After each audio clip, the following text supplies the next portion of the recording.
Because there you go. Good evening. Hopefully, I'm being heard. This is the Colonel. Hang on a second. Let me turn this off. There you go. Good evening. All right. Good evening. This is Colonel Gray. I'd like to welcome you to my broadcast. As usual, before I start, I normally would like to share the video so that I can invite others to come through for us to have a scholarly discussion. Life is not all about politics in Liberia. Some of us have other expertise, and it's always good for people to know those expertise that we espouse as humans. Okay, give me a moment. Definitely, I have to be able to push this to a point where if someone happens to call, at least I should be able to receive their calls or their call without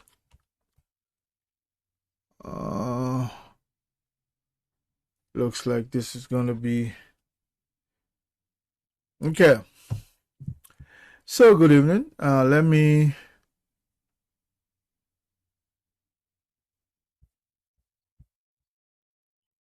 I'm not sure why something is showing here. It's trying to recognize my speech.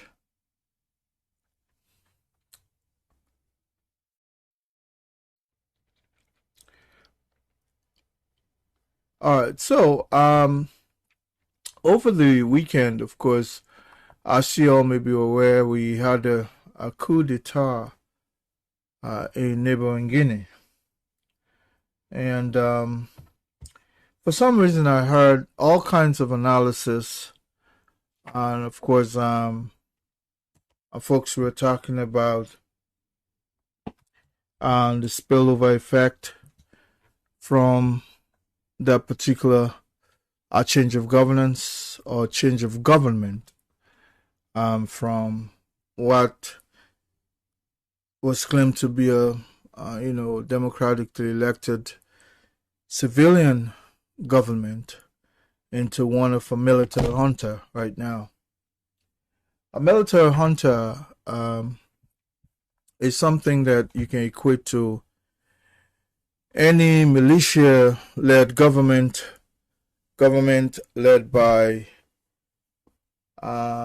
military elements, and so the coup d'etat in Guinea was a peaceful transition one, and sometimes it just shows that civilization is necessarily not the kind of clothes you wear or or the way you speak, but it shows, it goes beyond that. It above all, it demonstrates civility. That's why it's civilization. I can imagine if the coup d'etat in Guinea had happened in Liberia, people would have gone on the rampage, looting. Well, those things happen elsewhere. But I think the Guinean folks themselves were probably just fed up with one person taking governance all to himself, even at the age 83. Tweak the constitution, change it to affording the ability to rule for a third term. But let me share this video before I go further. Okay. Give me a minute. Let me invite others.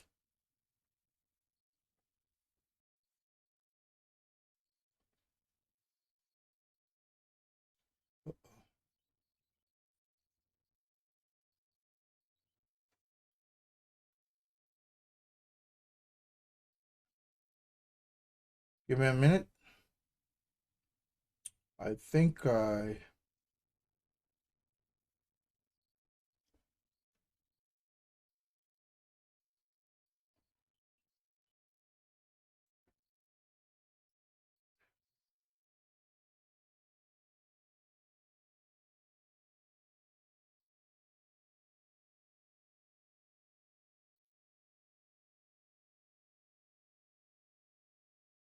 Um. Gosh, I don't. Wants me to write something. Give me a minute.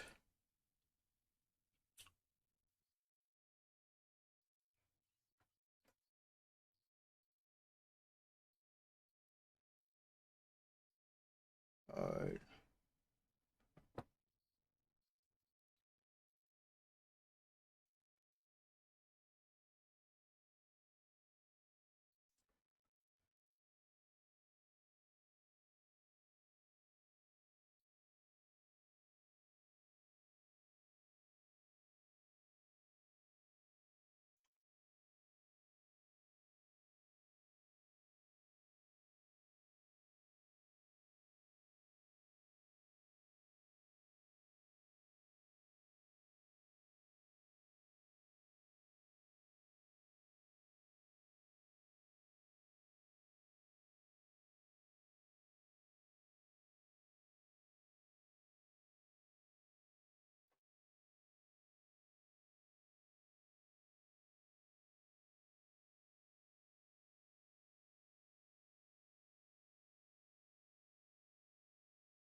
Okay, so let me continue. I think I've shared it enough. If folks want to come, hopefully, the chat itself is open to others. I hope I'm not broadcasting just to me. But thank you so much for joining me. And I was just talking about the Gulf of Guinea, specifically the Republic of Guinea, a member state of the Mano River Union. The Mano River Union is comprised these days of 4 nations. Well, 3 in particular, borders, 3 in particular border the Mano River. So you have Guinea, Liberia, Sierra Leone. And to some extent, the Mano River also shares border with the Republic of Cote d'Ivoire. Okay, over the weekend there was a change of government from a gentleman named Alpha Conde, an 83-year-old man who had, ruled Guinea for some. This is his 3rd time, so we're talking about almost 20 years of governance. He had 2 terms, changed that, and it was well into his 3rd. To say the least, he was doing well.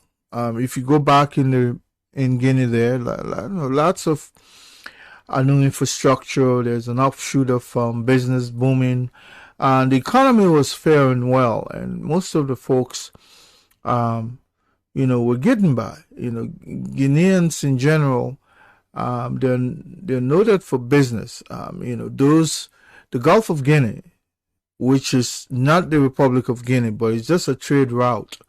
That also encompasses the Atlantic Ocean. So, but that trade route, goes through Liberia. I mean, the Ivory Coast, Liberia. You're looking at places like Guinea, coming out. It's just the Gulf of Guinea encompasses also Cameroon, Benin, Togo, Senegal, you name them, or to some extent, Mali. Okay, now this is also the near focus of United States foreign policy. Postulation, in foreign policy, when we talk about postulation, in other words, the way you carry out your foreign policy, the way you disseminate your foreign policy objective. The United States, I've always said, we're winding down from the Gulf of near the Panjshir Valley. The Panjshir has to do with Afghanistan, the tribal belts of Pakistan, and coming through, Iraq, Iran, all these other areas. But those areas also confluence the Gulf of Aden. The Gulf of Aden, the United States have shifted its focus from there to the Gulf of Guinea. Now, most of us, we are just looking at the coup d'etat in Guinea to be, just something simple. This guy has been in power for too long, and so therefore the Guineans are fed up with him. That's one.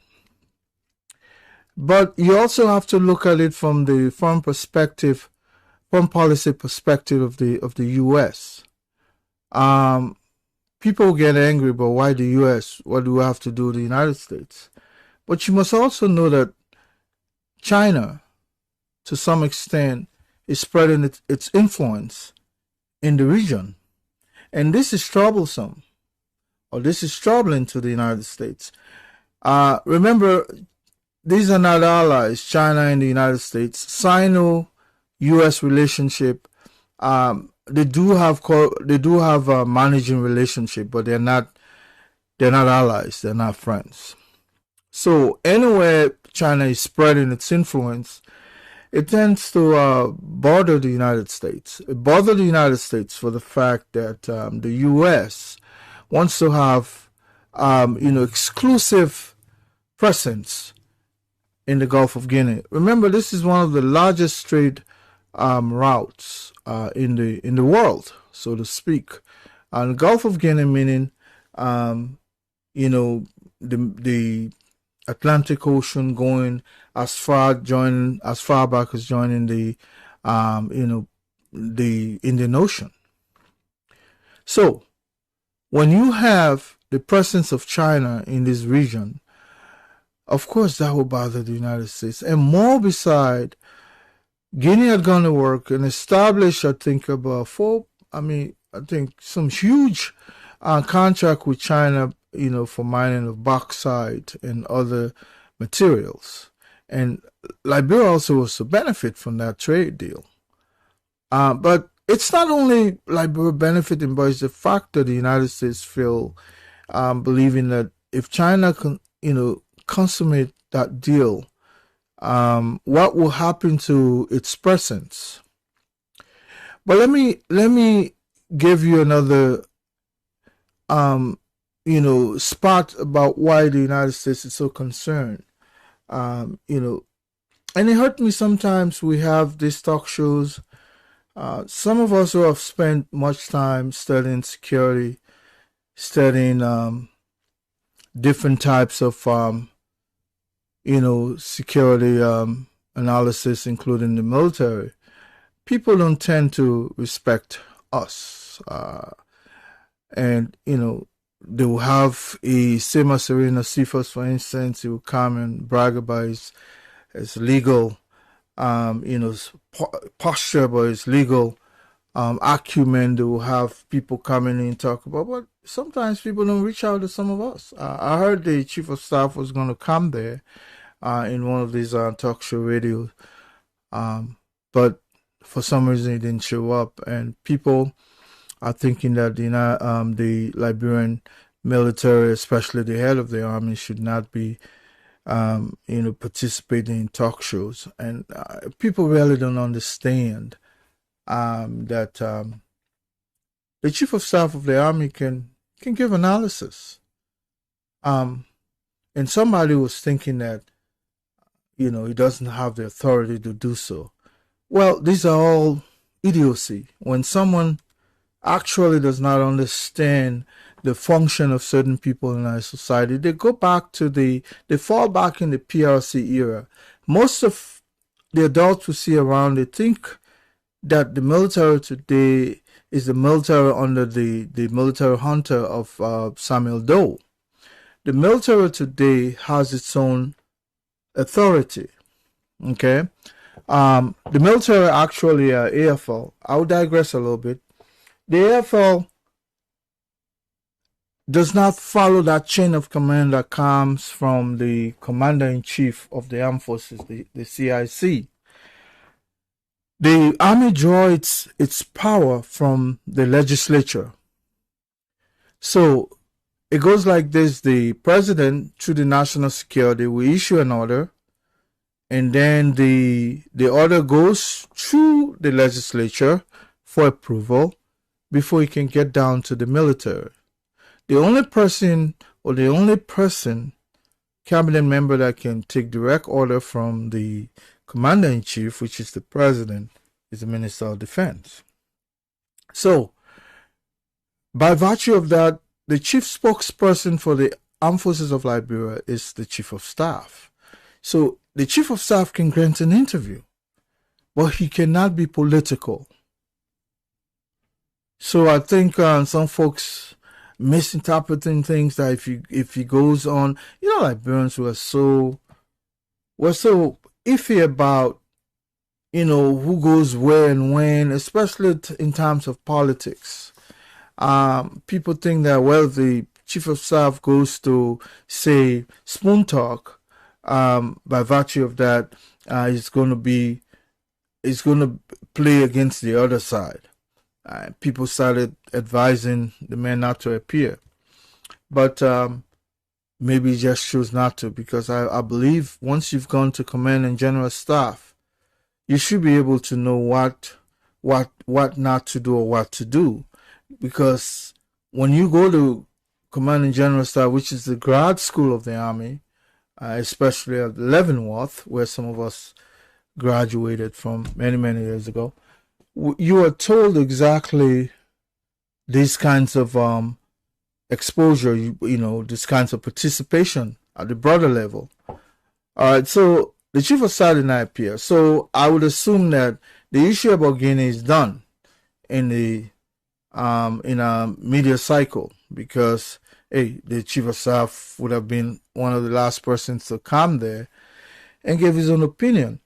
But this is beyond just a regional, a national army. This has to be looked at from a broader perspective. Like I said, the United States had drawn down its presence in the Golf of Eden, not necessarily the Gulf, but the Panjshir Valley. So we're talking about Afghanistan, and then coming towards Iraq. They've closed that area. They're done with that. Their presence there was to prosecute Al-Qaeda. They have dislodged Al-Qaeda, and now the focus, Al-Qaeda has replicated itself into different axes. Al-Qaeda now can be called ISIL, which is ISIS in Libya. They can be called ISIS, ISIS. ISIS has splintered itself into Casamov, the guerrilla forces fighting in the deep in the jungle of Senegal.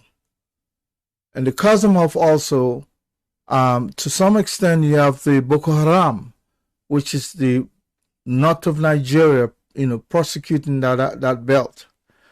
And then you have Al-Shabaab. The United States is more concerned with Al-Shabaab, even though Nigeria, for instance, would benefit with an A-29 MiG fighter. An A-29 is actually a Class A war fighter.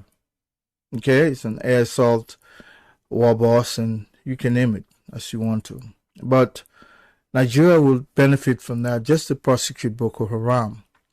So the reason why the Biden administration will pull out of Afghanistan, because it was a fruitless war. I mean, the Taliban would come. It was going to be like forever. Their objective there was to get bin Laden. They got him. They should have gotten out of there a long time. But for humanitarian reasons, they sustained them there.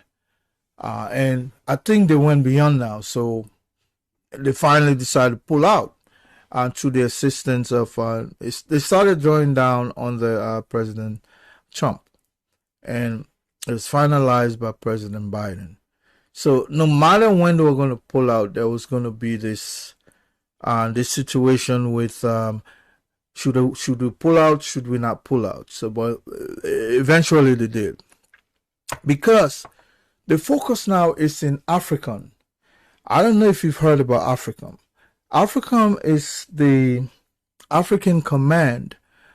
Something like, NATO is divided into different sectors as well. You have NATO because it's countries north of the Atlantic. And now the focus is also south of the Atlantic, which is us. Okay? We are part of that Axis war. It's a proxy war.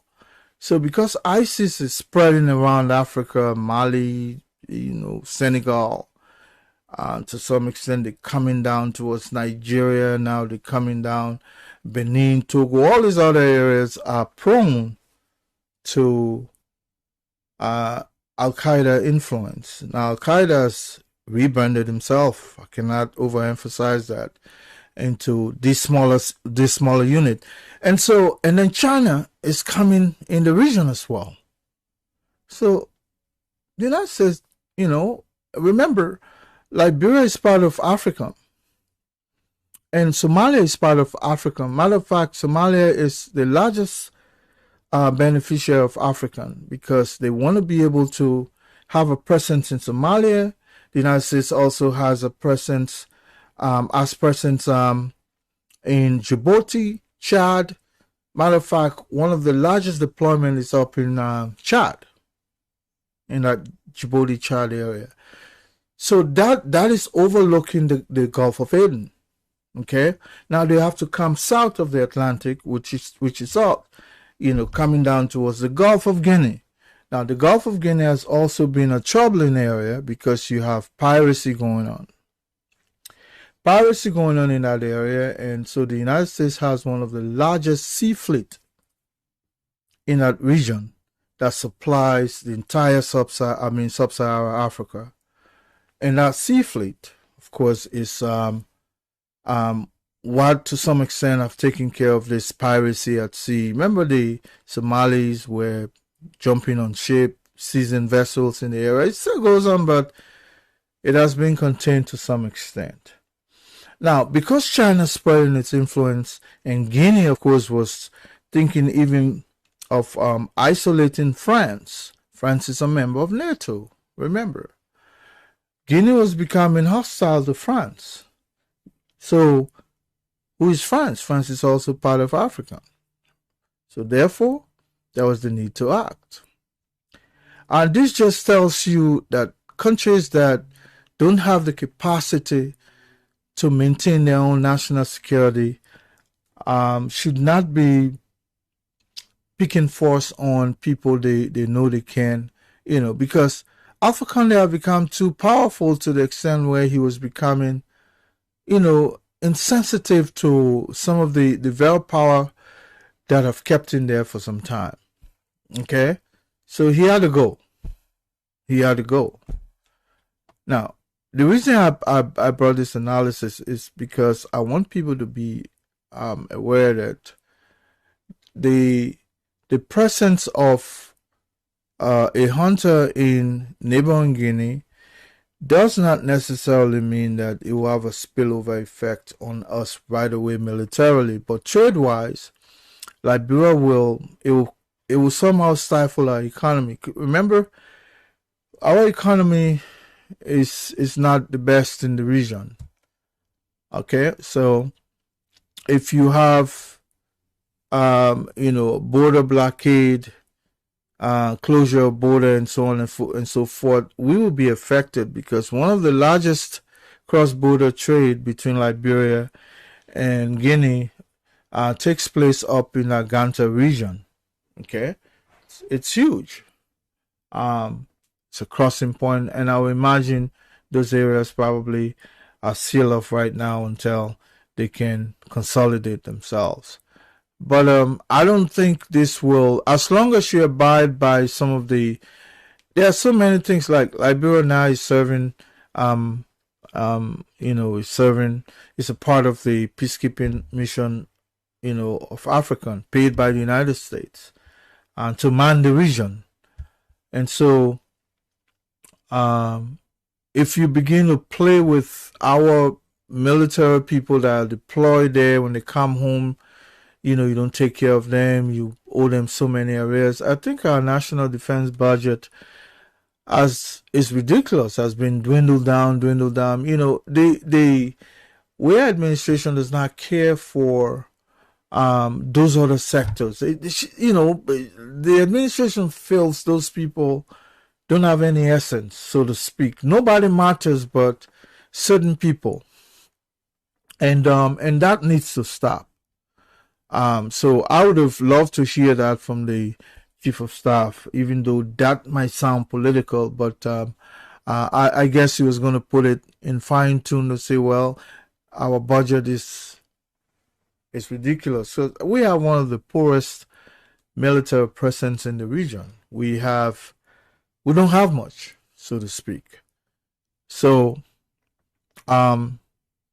I just thought it was necessary to make this analysis, because we keep on talking without any broader perspective. And that's because people who are dwelling on some of these are using their own imagination. And I heard Senator Snow was talking, but I didn't hear particularly AFRICOM. You cannot have any military movement in Africa these days, especially south of the Sahara, and not having to mention African. It just shows that you don't understand. Even AU is part of Africa now, the African Union. So it takes just one command to say stand down, and AU will do nothing.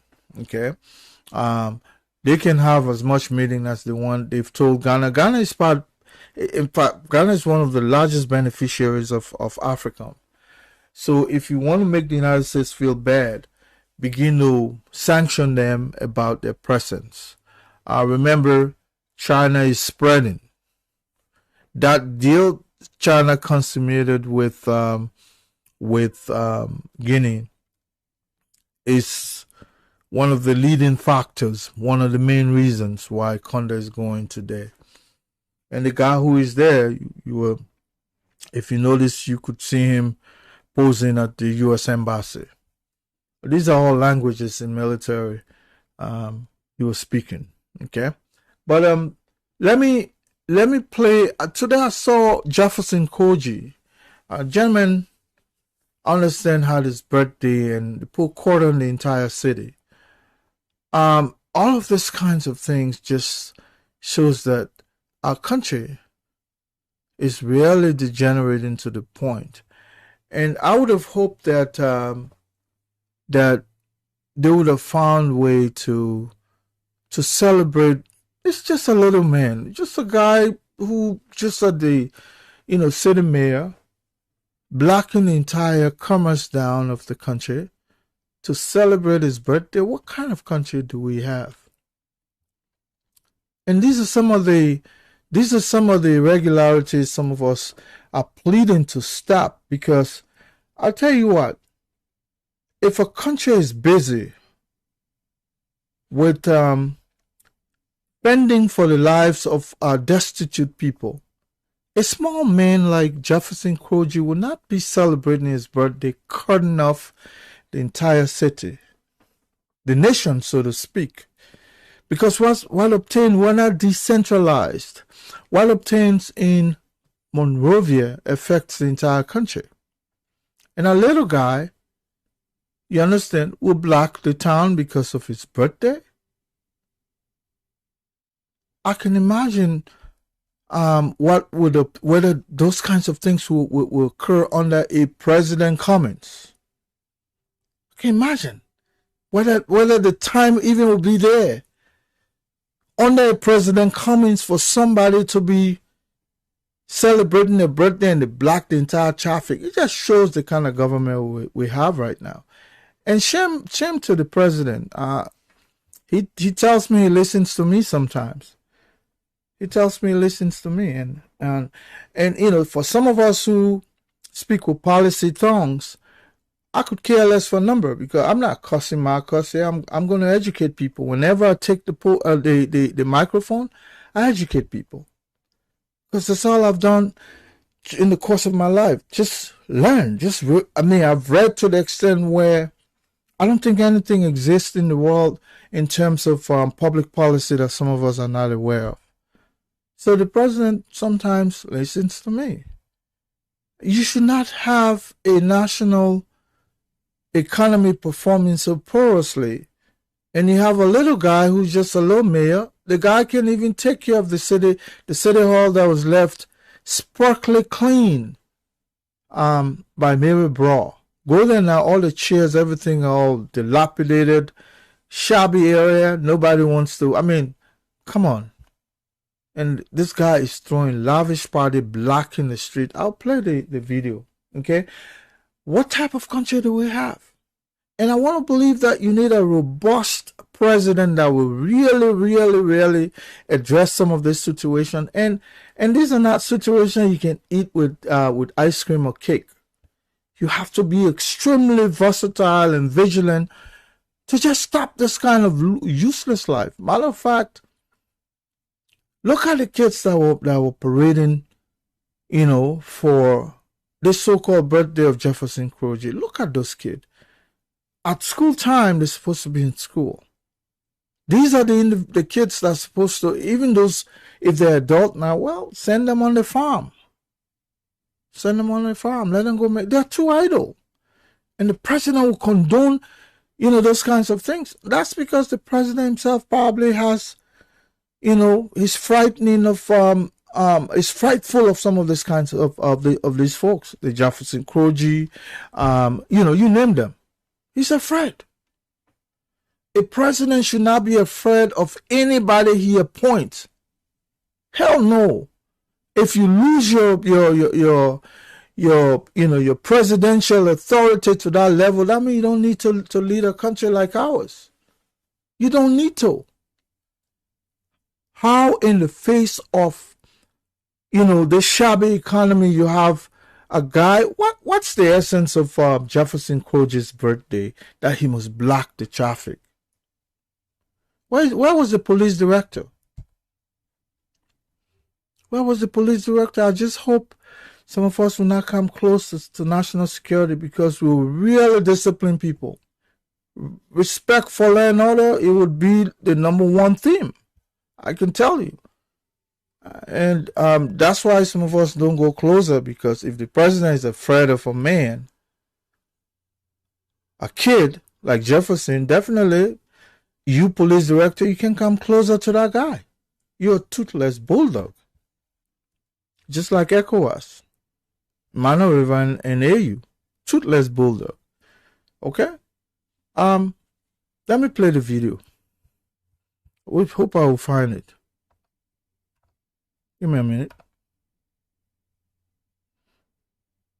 I don't know if I can zoom it here. Give me a minute. Yeah. Firstly, let me tell you about the situation with Ellen Cochran. For some reason, let me digress a little bit. Ellen Cochran, for some reason, has this thing about her where people who are trying to help her when she's in trouble are the very folks she can turn against.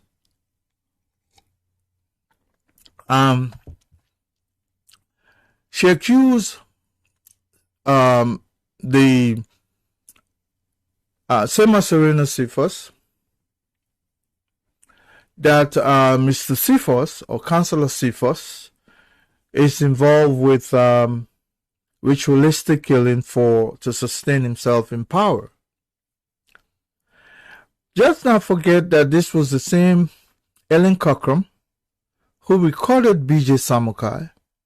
As despicable as that was, or as despicable as Brownie's action was, but the fact that Brownie was trying to help her get out of entanglement, she recorded him.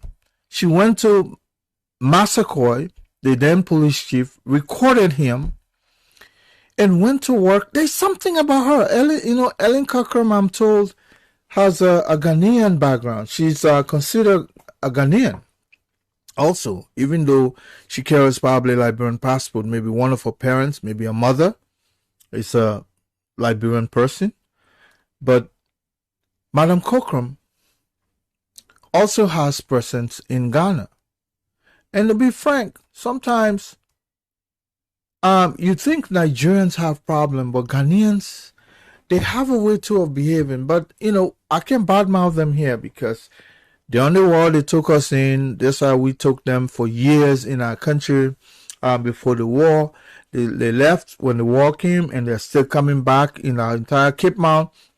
They've taken the whole place, setting up fish tents, and they're coming into Liberia, hand swinging, setting up shops. You can't do that in Ghana. But that's another thing that we'll have to address someday. You can't do anything right now. The president himself, I understand, has ties in Ghana. So what would you do with Ghanaians? But our national, you go in Ministry of Finance, that PFAM, that entire section is run by Ghanaian. You can't have that happening in Ghana. Hell no.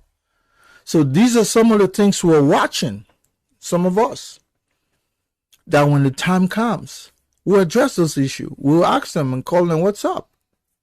The same way they treated us, we'll have to find out whether they have the legal backing to even be in some of this position. We'll train people and put them there. When certain government in power, expertise will come from nowhere.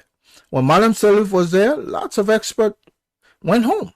It's just that some of them were shady, they start stealing. But there are good Liberians out here with better intention, well-intentioned, that will go back to Liberia and want to contribute their expertise. You don't have to be, people will be there as well. But we cannot have Liberians here who are expert, who bring in Ghanaians, they come in and put but go in that entire Ministry of Finance, that PFAM, section. Nothing but Ghanaians. Go to Cape Mount. They swing in their hands coming in. You understand? The other day, I understand the flooded Bujumbura. I think that has been the site of so many mayhem against Liberian refugees who are still holding up there for some reason. But Ghanaians are coming in. So we'll address some of these issues in the future. Not now. We'll have the right government to do that. This government is, I don't even understand the nature of this government, let alone hoping that they'll go after these kinds of irregularities. And it takes a stronger government to be able to go. It takes a government that understands the economy. That's why some of us are wishing for certain kind of government to come. We don't want people who will come and begin to facilitate Pakistanis or Ahmadiyya Muslim from setting shop everywhere, allowing Ghanaians to come and have their own way. No. Lebanese people getting all the contract. No. We need Liberian empowerment. But I don't want to digress right now. Okay? So this Ellen Cochran lady went to work, recorded Sema Serena Cephas.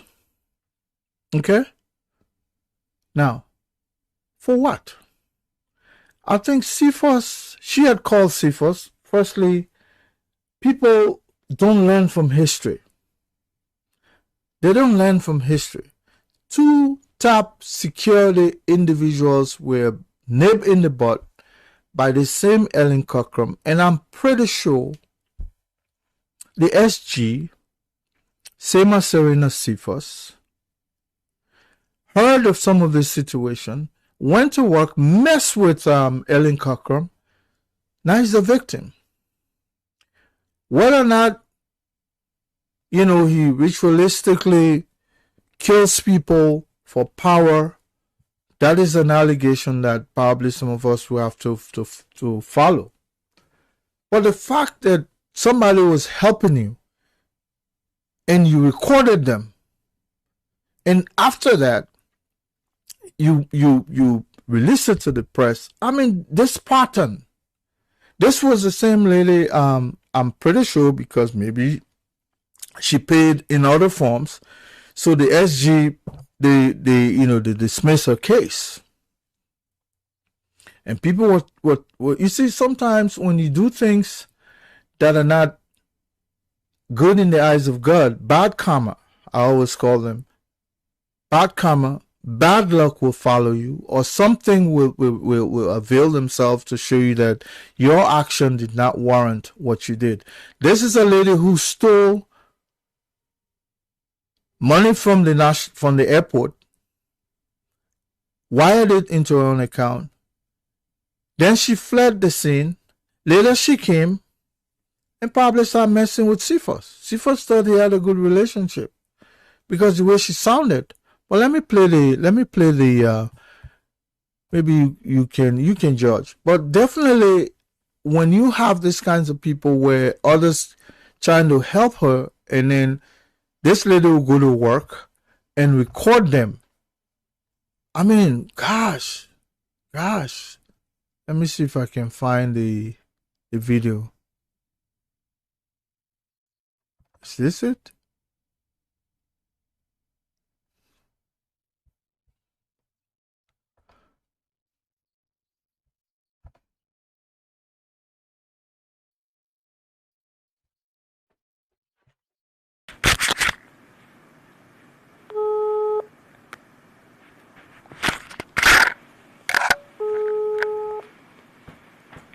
She's calling Cephas right now.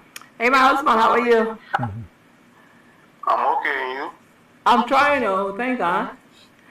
Yeah, I trying to put something small together, man, because I was talking to Fori and he had mentioned something about like if I put like 4,000 together and send it, so that I wanted to put, because I don't want to send it through him, so I wanted to send it to you. How do I do it?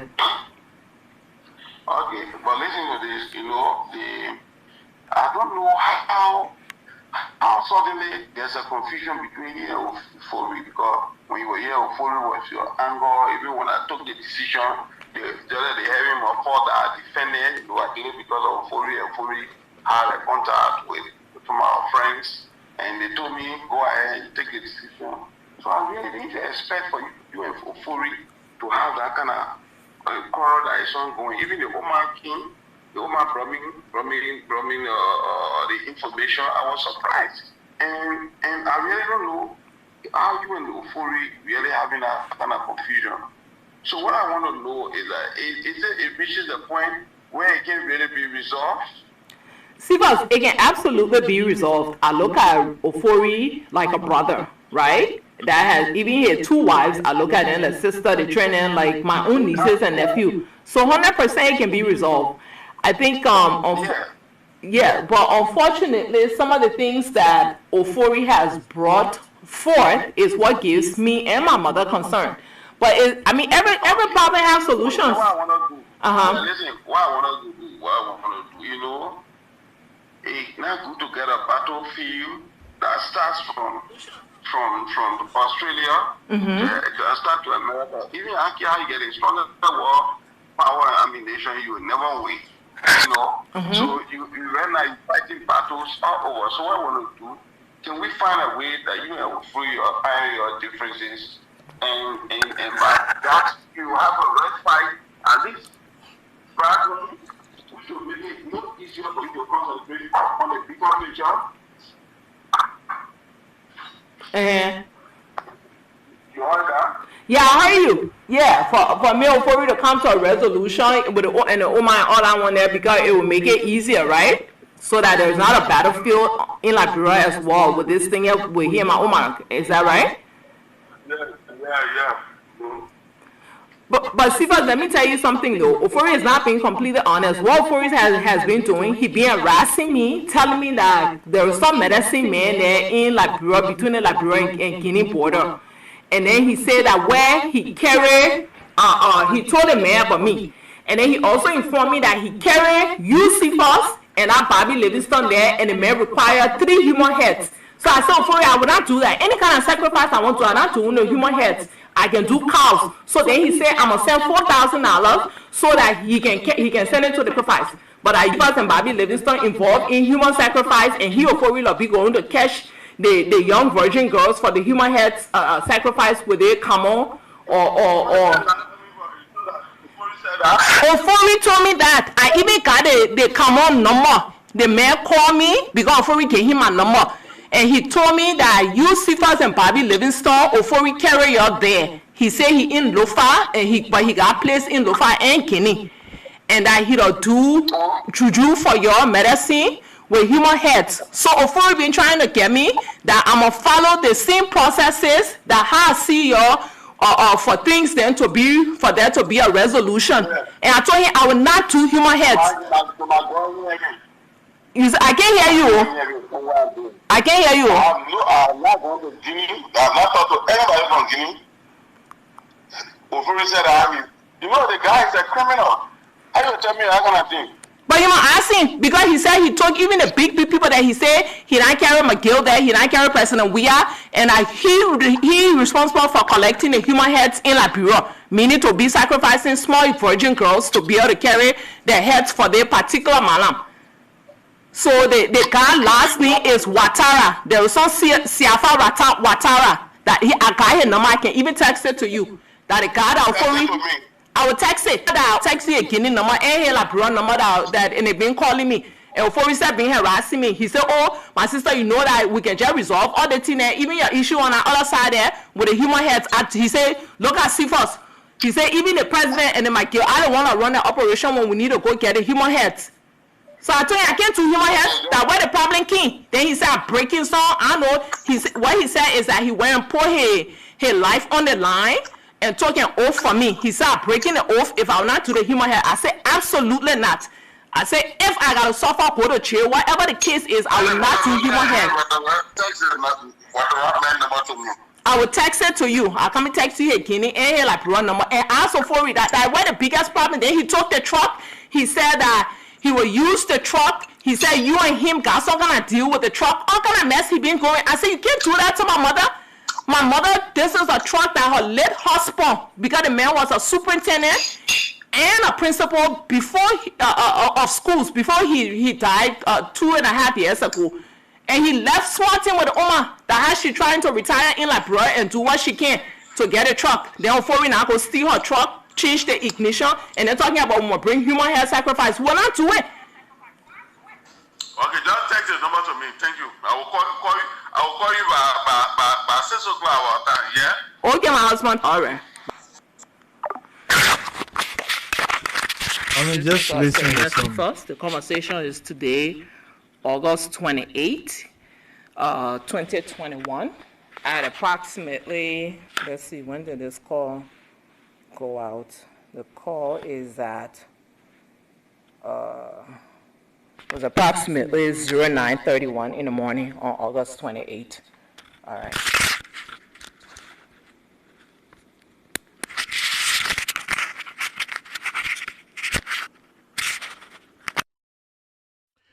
All right, so that's just the clip number one, and then she did not stop there. You understand? This is somebody.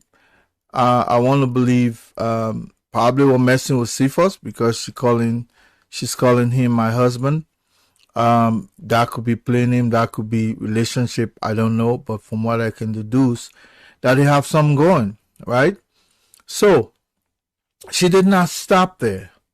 Ellen Cochran went to work and actually called a local newspaper to report the issue, to report excuse me, to report the issue. And let me see if I can play that one.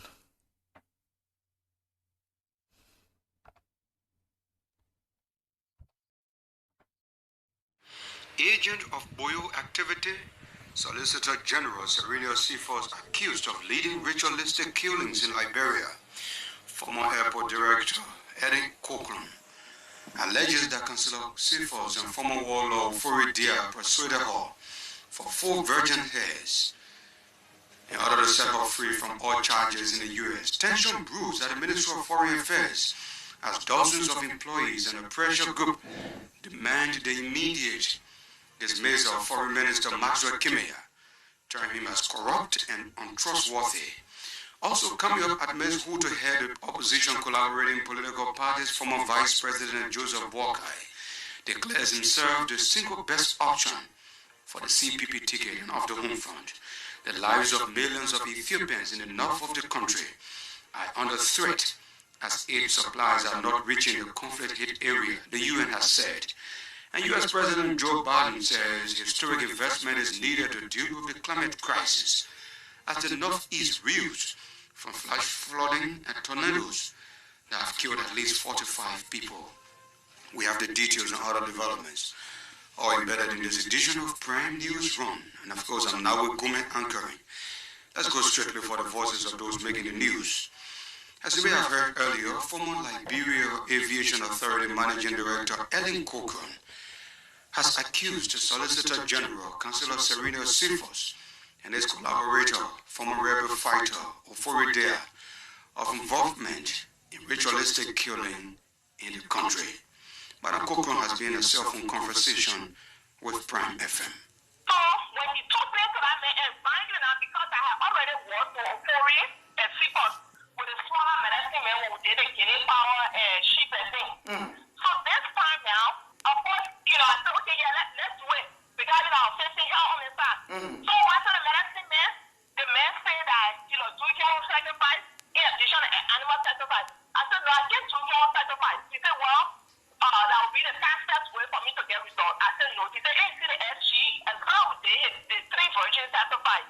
Then he got a position. And first, I was the one that caught and captured, kidnapped 3 virgin girls in Liberia to bring for the sacrifice for Cephas. And right now, Cephas has done another 3 sacrifices because he wants the Minister of Justice job. And the 3rd sacrifice are that only girls, virgin girls.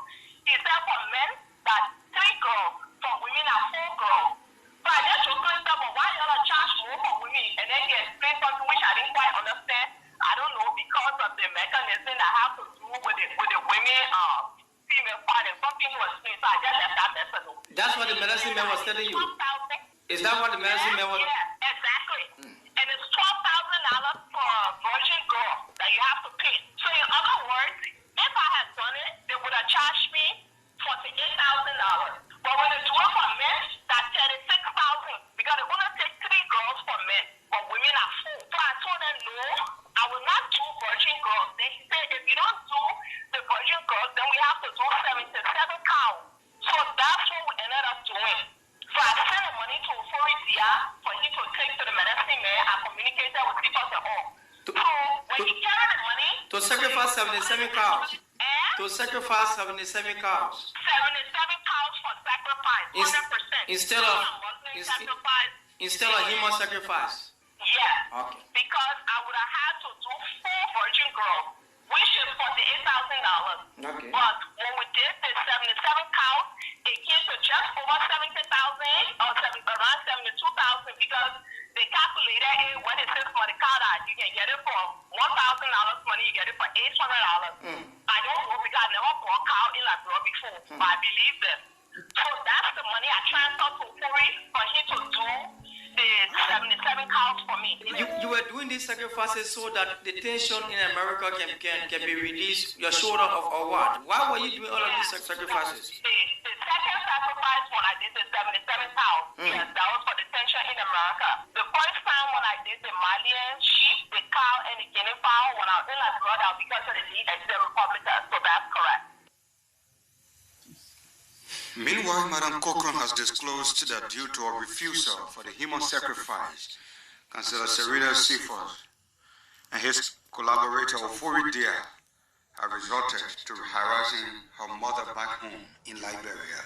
So I'm saying the principal acting like he's surprised that before he told me about him doing sacrifice with Watara. Now some people don't try that. I said because by right, you as the solicitor general, you're not supposed to be, you know, if you're involved with animal sacrifice, no problem. But human sacrifice, that's a whole different level. So that's the conversation he and I had, and now he and Ofori are saying that I broke my oath. Because I want Ofori first, Ofori said when he went to this Watara guy, he told Watara he had to take an oath. Because I tell you, before you bring somebody from the outside, you got to take an oath that the person will comply with all the rules and regulations. And I never told Ofori he had to take oath on my behalf. Okay. He took the oath, and because I wouldn't do it now, he and Seaforth are now annoyed at me that they went and seized my mother's truck from the court yesterday. The woman, my mom is in like run, and she got to put in case her brand new truck. When her husband died, he died about 2 years ago.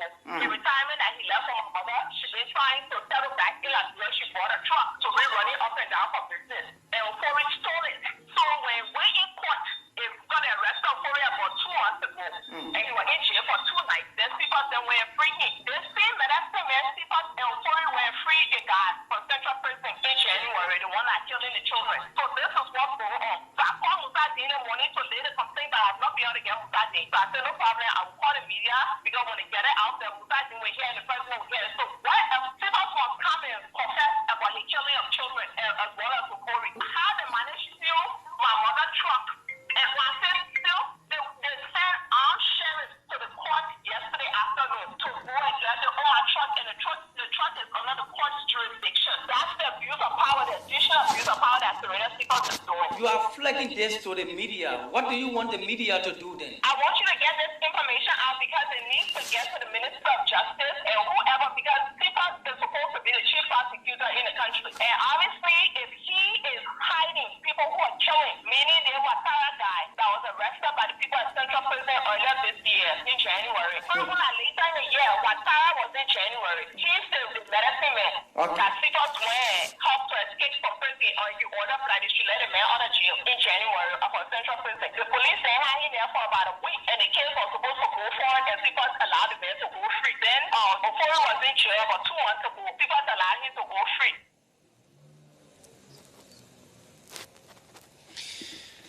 Well, Madam, Ellen Cochran is like former Liberia Airport Authority Managing Director, and she was there in conversation, a cell phone conversation with Prime FM.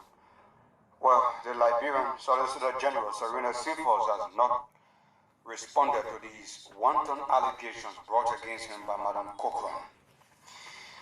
Former Vice President Joseph Boakai is rallying the support of partisans of the collaborating political... All right, so that ends it. Of course, you heard Madam Ellen Cochran, alleging that among others, Councillor Serena Seaforth connives with Ofori Dia, and as some of you are aware, Ofori Dia is the same guy who, remember, Magay had conference with some of these former warlords, some of these former generals, rebel generals, and Ofori Dia was one of them. I have spoken before with Ofori Dia. Ofori Dia played to be, I mean, he's a soft-spoken guy. If you listen to him, it's like he's completely innocent. But for me, I don't take, the way people talk as the recipe for saying that, they're not guilty of certain things, or they're not, they're innocent. But I had a show one time. I think he saw the show, he watched him, and he reached me out, or he reached out to me, and then he said, "Chief, you just don't know me, but I'm a cool guy. I'm just blah blah blah." But anyway, I'm saying that Madam Cochran went to work, called Seaforth, because Cochran is in the middle of a fraud case here in the United States. I think the total, if I'm not mistaken, is over $6 million. Cochran might go to jail because she's spending sentencing. So now she's calling around to see if they can use African medicine, to kill the case on this side. For some of us who don't believe in those things, I'm wondering how would that work. But anyway, God also gave power to others. So, according to what she explained, she went to work and she had to send $70,000 United States dollars to Ofori and to take to this medicine man from either Guinea or wherever she calls and that the guy is from. So, from one thing to another, I think she broke the rule, and so now she's alleging that both Cephas and Ofori are going after her mother's truck. Her mother is in Liberia. She, take her retirement money to go to Liberia. She bought a truck, and this is the truck that Cephas have seized along with the Ofori deer. So these are all the allegation, okay? But I hope to get Cephas and question him about this, because Cephas has been on my show before. Cephas and I were friends. I always say that. But the fact that Cephas will go back and and have an engagement with this lady, that's what I want to call him for and find out whether truly is engaged in ritualistic killing, because people have been missing. Remember those 3 boys that went missing? Who knows? Probably that's for the same reason, because she said January, and that was just about the time the children that went to to St. Moses. That was just the time they went missing. So who knows? Those boys have gone missing now for close to 8 months. Nothing has come out of it. Nothing. And if you see how every time the police is constrained to even make a move, so you can just piece one and one together. If they are complaining that the president has benefited, Magay has benefited, Cephas has benefited, you just know exactly what's going on. So while Ellen Cochran may be despicable for doing this, but also she has made a staggering revelation that we almost know.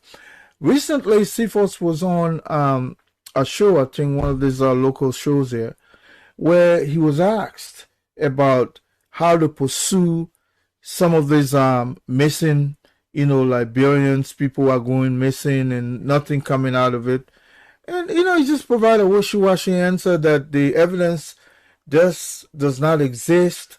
You can rarely pursue people, blah, blah, blah, and so on and so forth. But now you see what's going on in the country. In all fairness, even though you may hit Ellen Cochran to your guts, but she has made a revelation that can give us a clue or context as to why ritualistic killing in Liberia is becoming so prevalent. Imagine they're asking for girls. If women, they say they want 4 girls. If men, I think they'll take 3. And interestingly, 3 boys went missing. Can you imagine? 3 boys went missing. And what else can we say? You may not like. This is Jefferson Kruji. Let's go to him. As you can see, his fans are marching, and this has caused a huge traffic jam in Monrovia. Sorry, it's. I should have straightened it. We're going to be living for the next, I don't know how many years Liberians can tolerate this, but there's practically no way to get to town right now because all the streets are blocked. Coming from Sinko to Monrovia. This is Jefferson Kruji. Jalatown, where there's an outlet because of Jefferson Kruji's birthday.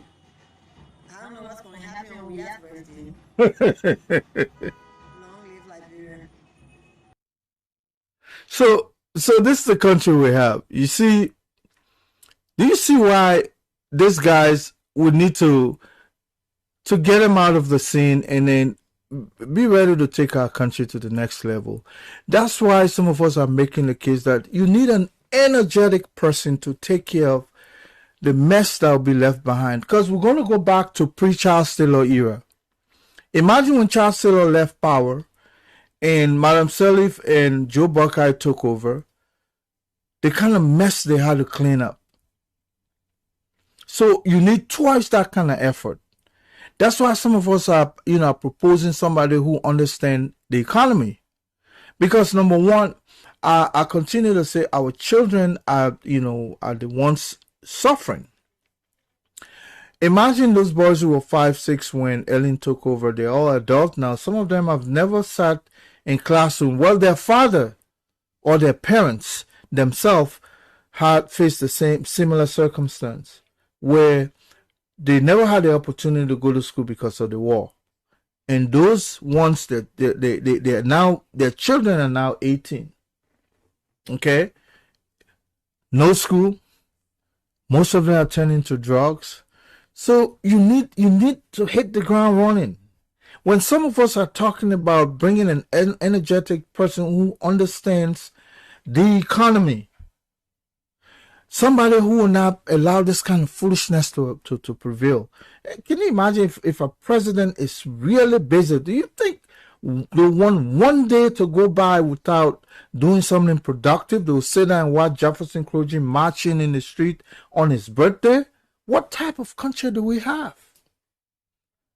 Well, you see, some of us are so concerned because I can tell you, if you don't have a robust and very stern government that will come, firstly, you need to send that message that we're in a different era right now. All of this foolishness, in fact, some of these people, most of them will be so busy going to court proving their wealth, how they managed to garner the kind of wealth. And imagine a President Cummings, for instance, will audit from day one. So that we're not going to go say we're creating government of President Weir 80%. Hell no. People have to account first. People have to account. And Liberia, nobody means anybody with anybody, for instance, with information. The moment government changes, people will begin to volunteer information as to whose house is this, whose is this, whose is this. And furthermore, the audit will reveal. That's why we need a technical person who understands forensic accounting. Don't forget, that's who Cummings is. Now, you're not gonna go sit down to be grading government. Grading government for what? It's time to go to work and find out where the wealth of the nation went for the last 6 years. And definitely people will be rounded up. So these people are basically going to court. You think there'll be time for them to for any foolishness to for them to be demonstrating in the street? They'll be in court. They'll be in court. They'll be in court. And there'll be a bureau of reacquisition. So we need a government that'll be busy. We don't want a government that'll say, I don't want to haul rope haul bush. Remember what happened before this government. Massive looting of our economy. And anybody who was part of that administration would be apprehensive because, remember, we don't know. We just look at one group of people. Oh, it's Madam Sirleaf. Joe Buckeye was innocent. He was innocent. 12 years he was innocent. The innocent man was just there, parked in the garage. We'll find out whether it's true. But imagine if you have a President Buckeye. They'll be picky, wishy-washy as to where to go. You need a clean man who is not part of that whole gamut. The last 4 years or 6 years, plus the last 12 years, 18 years of thorough investigation as to what happened to the economy. You don't need anybody that was tied to the current government in the past. That's why that's what we're hoping for. But two ways. People are fighting to bring back the past because they know exactly that if you don't bring the past, most of their wealth will be exposed. Most of their properties they've acquired will be exposed. They know that. And this government, of course, will be the last one that will want to allow anybody to replace her. So the war is going on. And others are saying, no, we need a new dimension. We don't need the past. We don't need the present. We need the future. We don't need any of those two because these two have not proven to be credible. And we got some unfinished business to do with them. We want to know what happened the previous 12 years. Then we want to know what happened under President Weah. All of them, they're presumed innocent right now, but we will find out. So that's why some of us are making the case, but people don't know. Some folks, for them, people are making concession. And today, I enjoy my boy. I'll find him so I can bring. I've been wanting to bring Manny Pacquiao Dumoy, very brilliant guy, for a long time. I wanted to. We just missed the moment to appear on my show because I like to have people that can question and they have heads over their shoulder. Manny Pacquiao Dumoy is extremely brilliant, intelligent guy, and now what they're doing, they want to extend. Sometimes people will push you to the limit. They'll push you to the limit. I saw some foolishness. Somebody was saying the 3 political parties agree to extend Yumli Kanga's terms of reference or tenure extended beyond certain time. So I think what they're trying to do, they want to keep Yumli there until it's time to go for the real convention so that Buckeye may have an edge because he'll be the chair by then. I think that's why they're pushing towards. But imagine, this is the same thing that happened with Benin Ayure. And Benin Ayure is who machinating all of this. Benin Ayure, it took hell and heaven to get him to turn over that thing to Cummins. Benin Ayure spent almost 2 terms to pass that gavel down. These are the individual, small, simple laws among themselves, simple rules. They can't abide by it. Imagine if those people are brought to power and given the Constitution to govern us. Imagine what will happen. They are saying, and Cummins was who said, I don't want to spend 1 day beyond my term. And that guy turned that thing over religiously.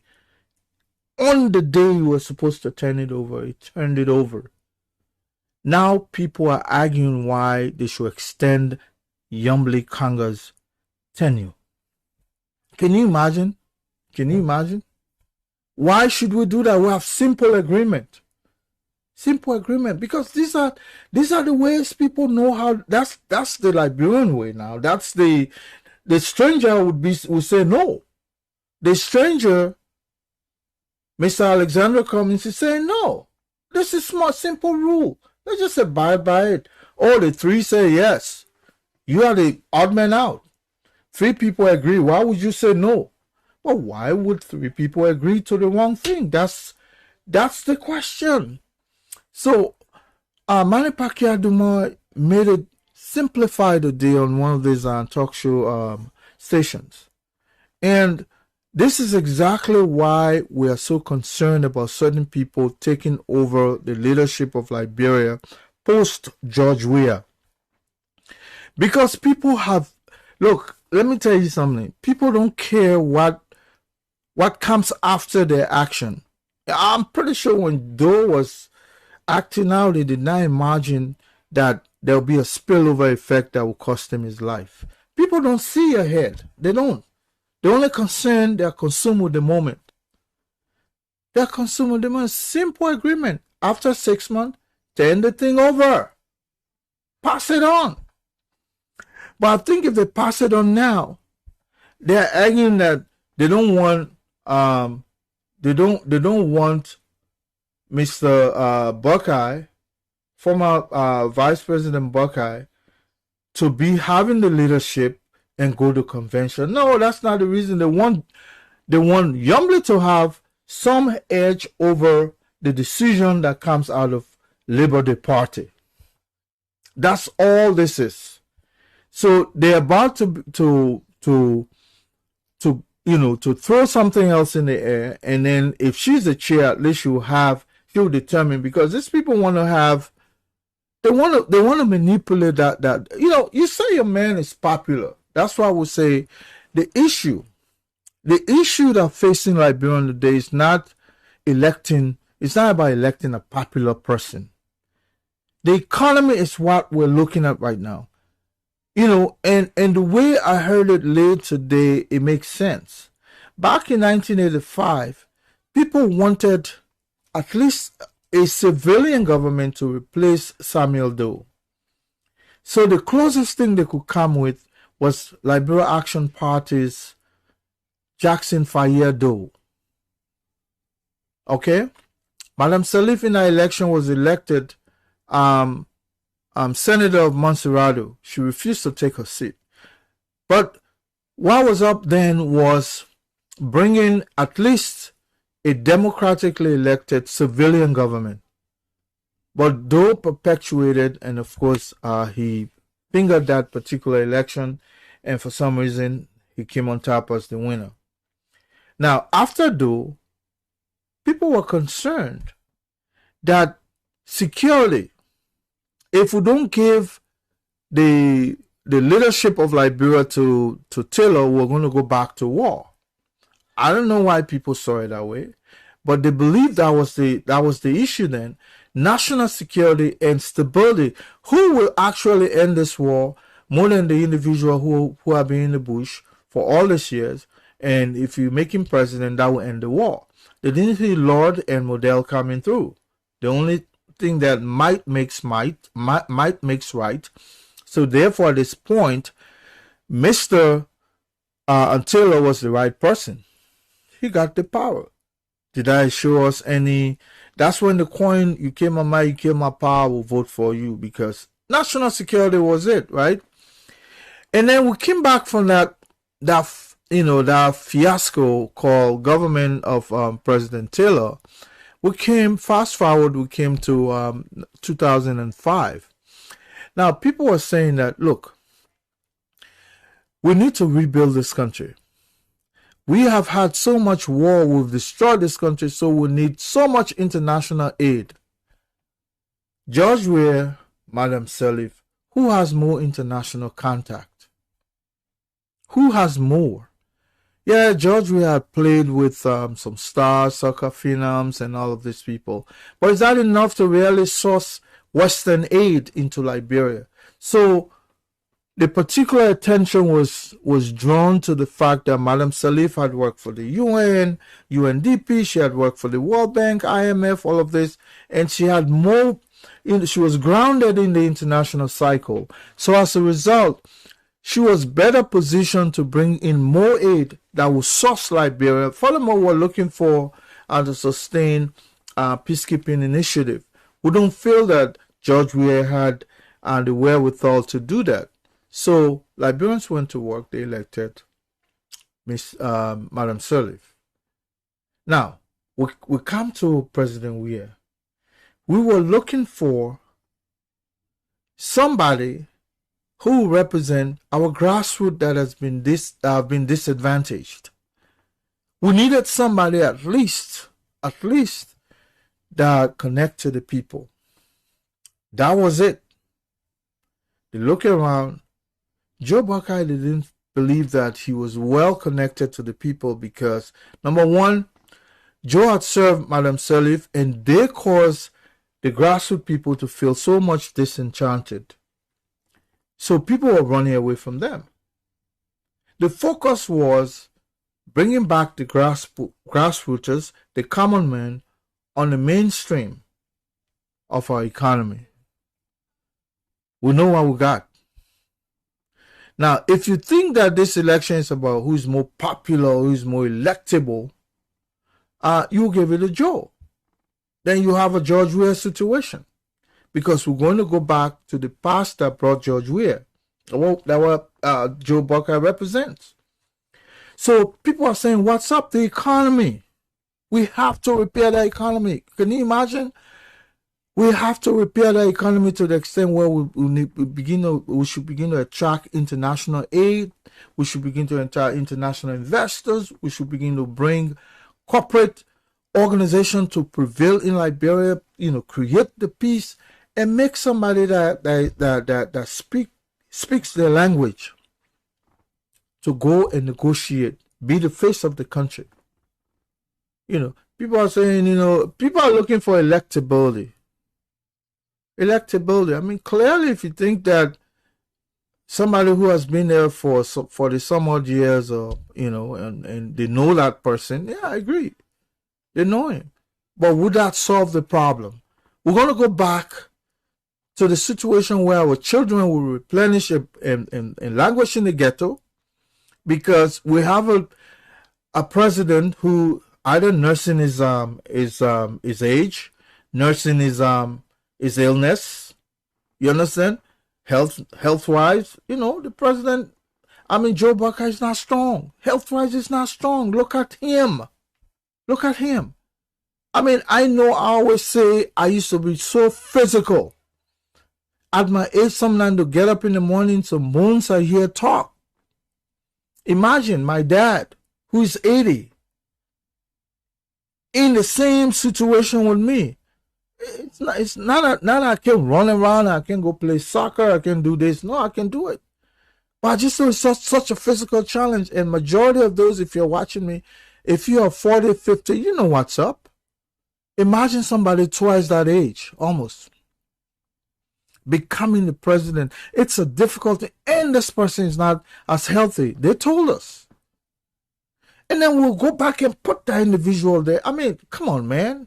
Come on. It doesn't take rocket science to determine that Joe cannot face the challenges to fix the economy after it will be messed up by George Weah. And if you want to go and elect him, that's fine. Definitely we'll come back and fold our arm and see him fail. Because number one, he doesn't have the health. He doesn't have the strength. He doesn't have the contact. He does not even have the wherewithal to even understand where to start. You need somebody who has 10 things around, from $80 billion to $298 billion, a company. Liberia should be seen like, one of these corporate entities where you need to nuzzle the capital so that everybody can have a piece of that particular pie legitimately. Jobs, you understand? Activities, just the economy moving.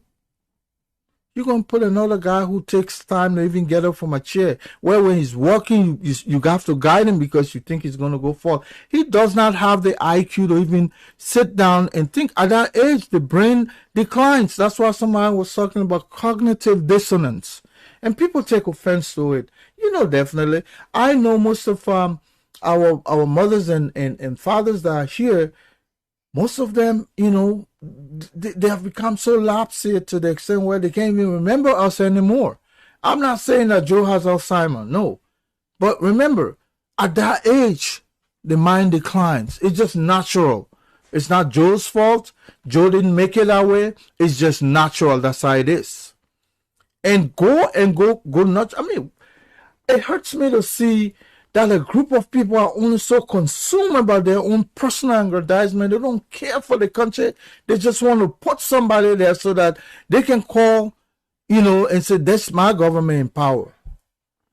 Yeah, you want to have your government in power, but we need to have a government for all.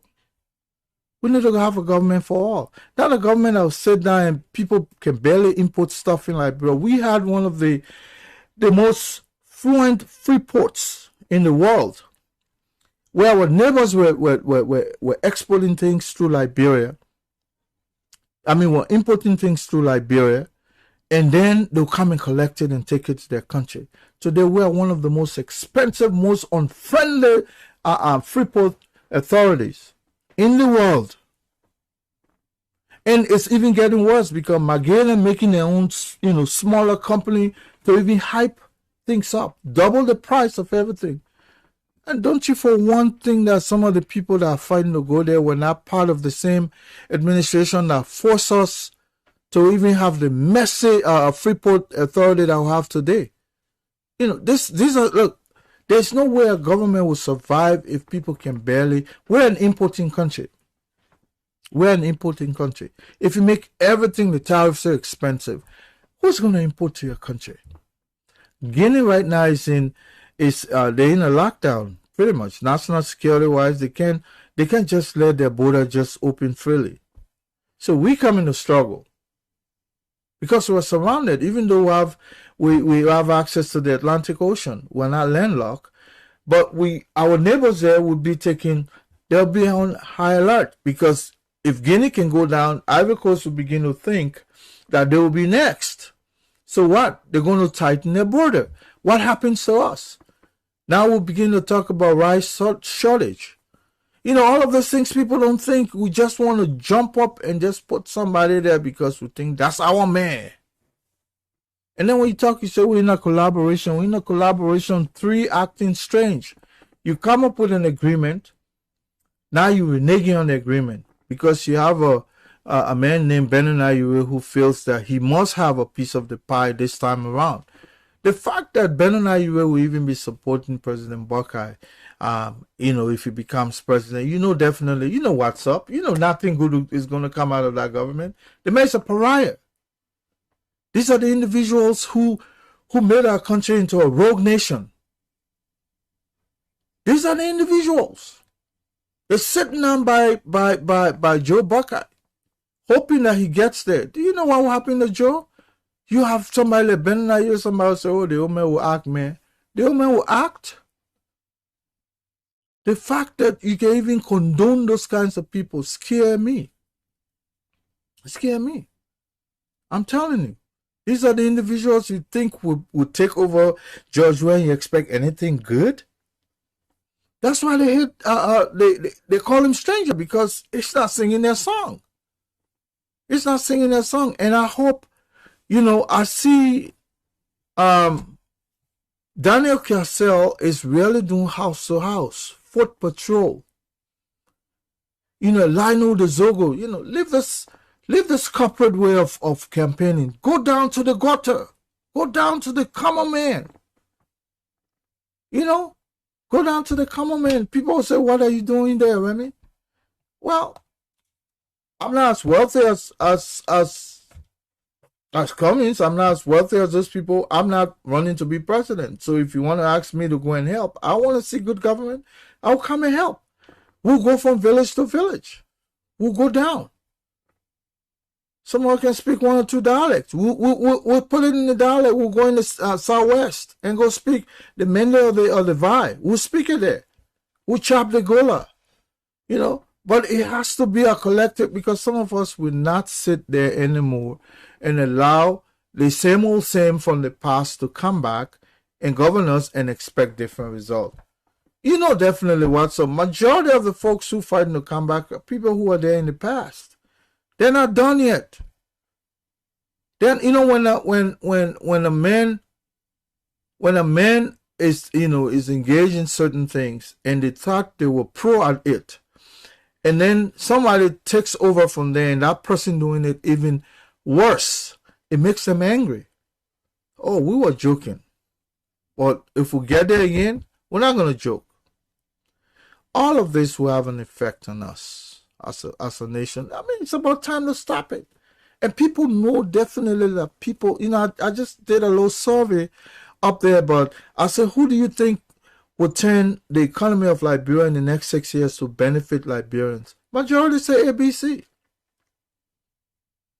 You understand? Who do you think will put, you know, procedures and policy in place to limit corruption? People say ABC. These are the questions. Don't go ask who is more popular.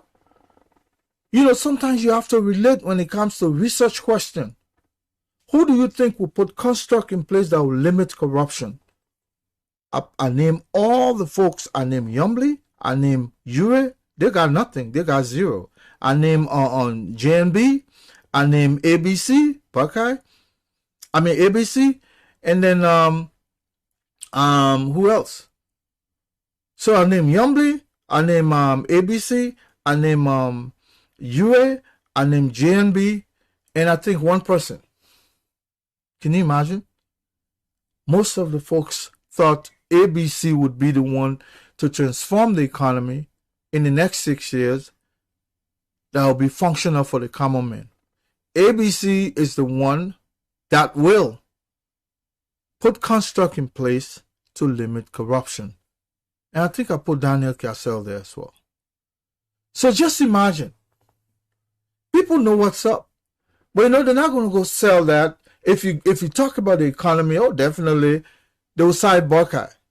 So they talk about who can defeat George Weah, who is more popular. We've had a popular president. And then folks can come and say, well, when you talk about the age, then they say, well, we got a young guy there now. Well, this young guy's been there only 4 years.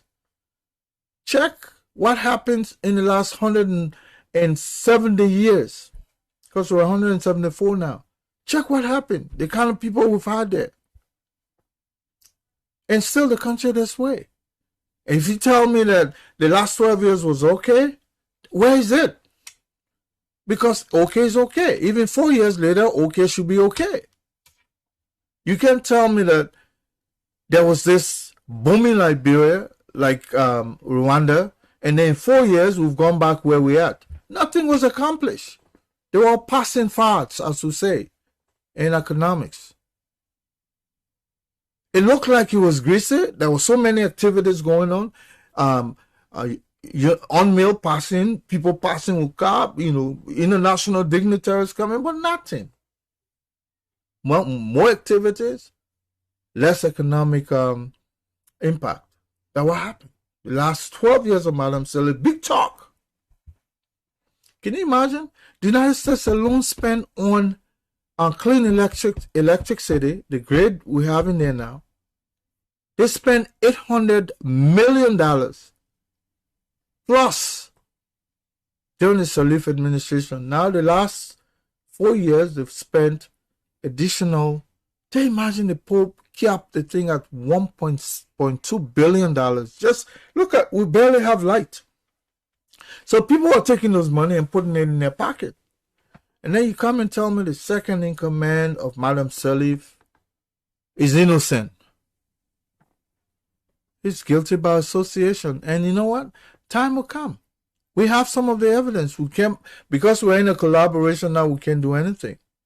For some of us who have dug up stuff, oh yeah. We sometimes we say what we have there right now, probably anything post George will be better. So we don't want to market it whatever. But to be frank, some of us don't have longer to see a booming Liberia like Rwanda. I imagine how people in my age, at my age now in Rwanda, how they feel. That they wake up, they look at their country and say, yes, I can't believe that this Pache land that used to be around here with Habiyari Manor looking like this. I can't believe. Can you imagine? At least some of those people would die smiling in their casket. Go see where we die in Liberia. Most of us frown in our casket because, come on, man. And we're still pushing somebody who can barely lift their leg up to lead us. And people are there making their case because it's all about me. One guy say he wants a president when he wakes up that he can have access to. Hey, I need a president I can have. We don't care whether or not that president has the capacity to transform the country. You just want to have access. Self-aggrandizement. Imagine me saying I want, Cummins to be there because I want access to Cummins. It's about me. No, we want somebody who will transform the economy so I don't have to take the money I work for to go on vacation to go to the Bahamas. Bahamas is now more beautiful than the Republic of Liberia. I swear to my living God. God has blessed us. We're endowed. We just need a good manager to make that country to be so attractive, beautiful. Some of the landscape. Sometimes, my father has a property in Robertsport, where that property is overlooking the sea. I saw a place called Rio de Janeiro. I just picture Liberia that way. I mean, my Robertsport, overlooking the Atlantic Ocean, overlooking Lake Piso. Beautiful. That's Rio de Janeiro right there. But you need the kind of leadership that will attract people that will say, you know what? If people have held their empty lots for all these years and they can't use it, we'll use some eminent domain. Look like the airport. I was looking at some of the blueprint, Baku Freeman. My friend Baku Freeman is just lost his father, may his soul rest in peace. Baku, they were going to turn that place into an airport village. You know, an airport village. Now people have gone and squatted in those land and owning those land and selling them. You know, you will have to clear some of those things, use eminent domain. If people go there and go grab land that were demarcated, now when you look at the deeds, I mean the airport, the deed tied to the airport, you will see the demarcation. People have squatted in all of this land. Clear those people. This is an airport village. Those people are going to build that particular. They were going to in fact create another runway. We can't have a country that is this old. We have one small runway all patchy. The people were really moving. But you know what is happening out at the airport? Those guys were taking pay on time. Sometimes 2 days to the end of the month, their salary in their account. They'll start getting the text. Now they can go 3-4 months without pay. Baku Freeman was really, really transforming that airport.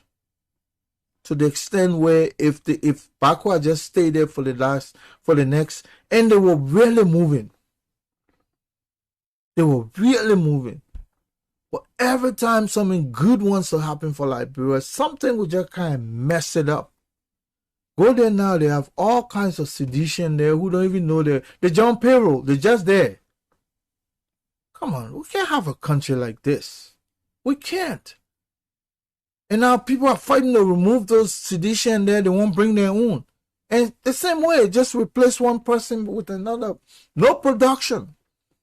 No production. I mean, you don't have to like me, but that's the truth. I always say I've been in this position before.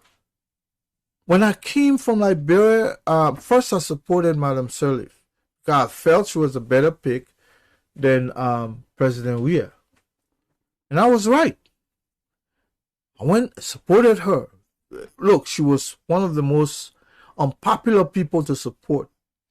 When I started on Madam Sirleaf, we didn't have internet. We didn't have Facebook. We had Liftserv. We started writing, convincing people gradually. We'll do it. You know, Cummings is even in a better position than Madam Sirleaf when we started. And it was not for my self-aggrandizement because I would have gone there. And Madam saw those things because some of the chat rooms she used to be in, she saw them. Later, people came from far. You know, the strangers will always kind of dominate. The strangers took over a government. You know, the moment I enter Liberia, look at the way things were going, I disagree right away. I came out. I started in Liberia. The same Robert Parder used to publish some of my articles in the newspaper. People started hearing stuff. Say, what? Who's this guy? You know me, I go up. It's about the republic first. Some people will say, oh, move on here, man. You know, you wanted something that didn't give you a job. Man. How long it take to just shut the hell up and just join the fray? You don't have to say anything, and it's easy. Act like because I had connections in there, but I'd gone in there and see firsthand the way things are going. I said, "Oh, this government is truly, truly corrupt."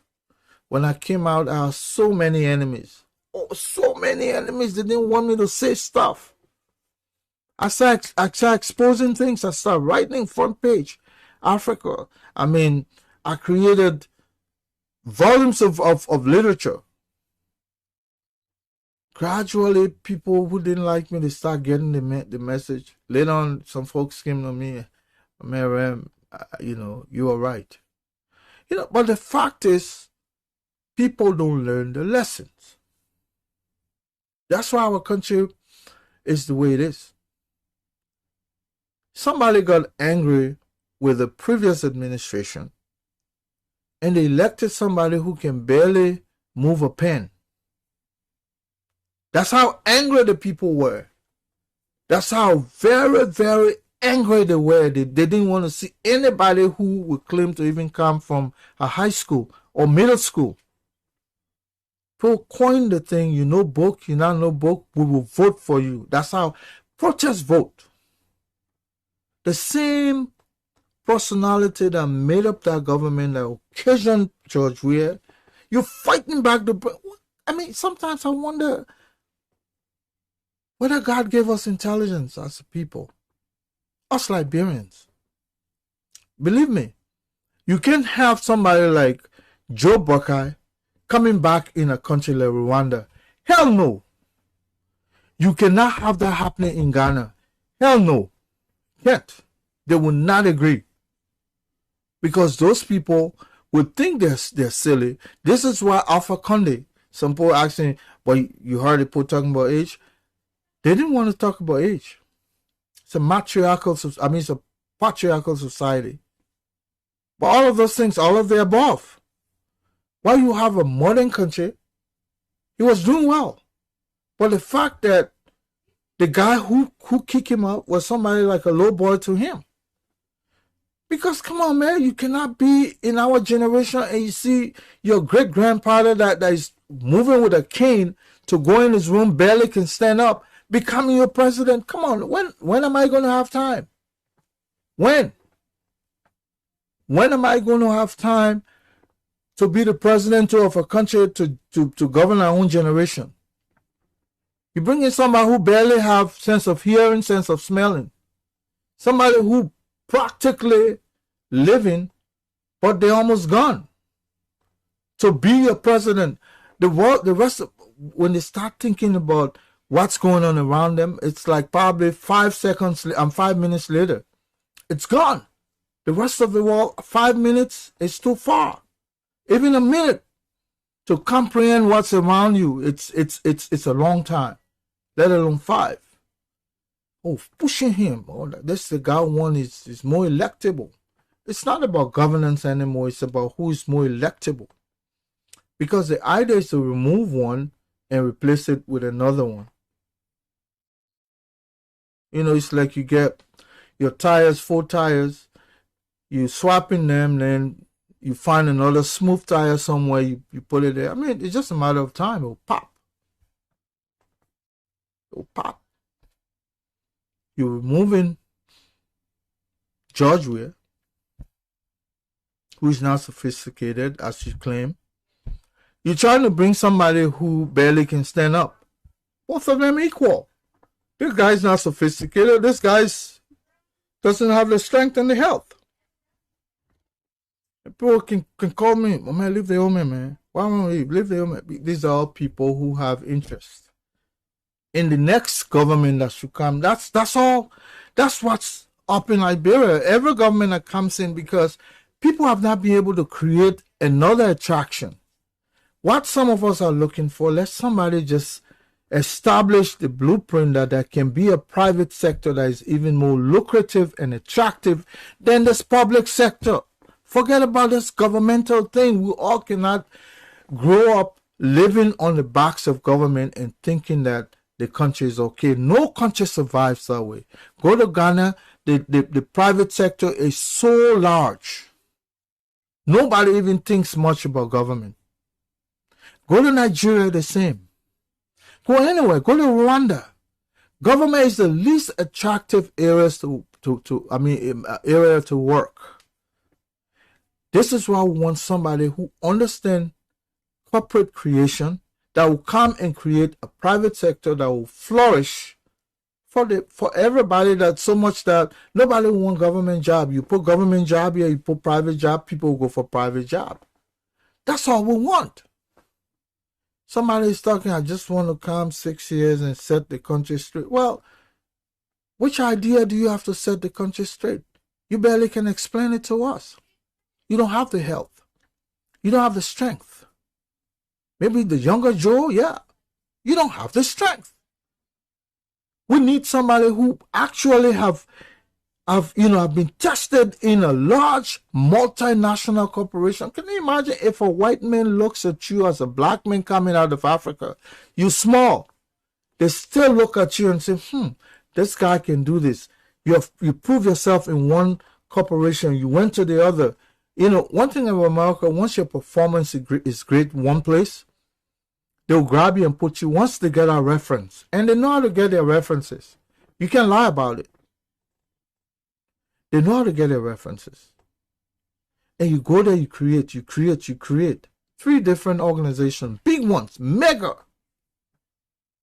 Then we'll bring in somebody who barely have made a country work. Then we'll say that person has governmental experience. Governmental experience has now worked for us in Liberia. That's why we are what we are. That's not an experience to even brag about. Don't tell me about governmental experience. Can you come up and tell me what governmental experience has done for us as a nation? Nothing. You cannot. Because it's not an experience worth talking about, because we don't even have anything to show for this governmental experience. Somebody was talking about LPMC. Then I say, what is LPMC? Because I was trying to be sarcastic. Oh, he transformed LPMC. Then I say, what is LPMC? Do we see our LPMC? Are our farmers still benefiting from LPMC? No. It's a passing fad. Something that was good for that moment, that short time, and that's it. Because it should have a life of its own to move forward. Anything that can be replicated, anything with life, definitely is worth emulating. But LPMC is dead. LPRC practically dead. And even that LPRC that you see there, I think a good government can come and transform that thing into a refinery where we'll be refining crude oil. Africa has about 4.5%. That's a large in oil exploration. I was just talking when I started this stuff tonight. I was talking about the Golf of Guinea. It's a trade route. It's considered one of the largest in the world. That's why when you have pirates sitting in the middle of Mogadishu, blocking the trade route, of course, African will move. And these are some of the reasons why Alpha Conde is not there today. But most of our folks don't even know some of these implications. That we're just looking at it from the landscape. It's deeper than that. I just feel what happened to Alpha Conde was something that was in the making. He was even trying now to move away from France. A NATO country. Who are you? Who are you? I'm only saying this because Liberia continues to make mistakes with their leadership. Okay, we had Samuel Doe. He rigged election, made it, became president. But once you started on a false path, no matter what you do, it's like Satan trying to render humanitarian service. Satan, Lucifer, trying to render humanitarian service. The action might be good, but the individual behind the action. So you rigged the election, you became president, you were doing good. Alpha Conde the same. Scrapped the election, gave himself a third term. You understand? And anything that comes out of that is just a spillover effect. As we say in foreign policy, it's a spillover effect. What happened to Alpha Conde? People can go sit down in the toothless AU, the toothless ECOWAS, and make noise. There was a spillover effect. A bad action, you understand, caused a bad reaction. That's what happened to Alpha Conde. So go and make noise. The rest of Guinea moving now. I mean, I spoke with somebody there yesterday, one of our brothers there. I called him and said, my man, you won't believe people have their market going by their business. It's not like Liberia. It's not like us. If it had been us, we'll be going from house to house, so they, rooting people out, gunning them down, damaging our perishable infrastructures that are standing out there. That's what we'll be doing. Witch hunt. And then we say we're civilized, we're very educated. These are the semblance of illiteracy. When a man looks at a building and just throw a rocket in there out of nothing and destroy it. You look at an infrastructure, you put a big rocket in there, boom, that's illiteracy to the highest level. And when a group of people look at their country as this sorrowful, they look at a guy who can barely move his leg in his 80th year, struggling to go with his health, and you forcing him there. That is illiteracy, in my opinion. Because you know what? God has given us the ability that one group of people cannot just be the leader. That's why we're many. We're 4.55 million people. Why are you struggling behind one when you have all these educated people around the world? And don't ask me then who should be replaced. The old man has passed his age to think. Right now it's in decline. Why are you forcing him there? Yeah, let's say you get your personal aggrandizement. So what? You get your personal aggrandizement, you can pursue it differently. What if you have a booming economy and you take your 401k, you go down there, you're able to invest because there's so much security around. Tourists are coming in. It'll be more than you get more than what it will be to make you a director of a small government entity where money barely comes in. I mean, come on, man. How much do you really have with the kind of country we have with the endowment that God has given us? If we have a good leadership, anything you put your hand, any investment you touch, it will pick up like a rocket. It will pick up. But we're just concerned about this government job, the minister of this. You sit down behind there, you barely can get money because government job really, it's not a for-profit. It's not a for-profit. So anything you do beyond your salary, you get it by dubious means. And if that is what you think the country must be stalled for because you're going to go get this government job where you'll be the next minister. If that is what you think, a country that is so endowed, that can be led by someone so productive, that will bring in businesses that you don't even have to. Look, we're languishing in the United States. I don't care how much I make. I don't care how much I make. If Liberia was actually moving, you would just be changing job in the private sector from one job to another. From one to another. You can get 2 jobs. The only thing they will tell you that you can get a government job and you have another job. So that will even make government less attractive because I want to have 2 jobs. That is if I have the strength. But sometimes you don't need to. We need to start going now and creating businesses. We can't.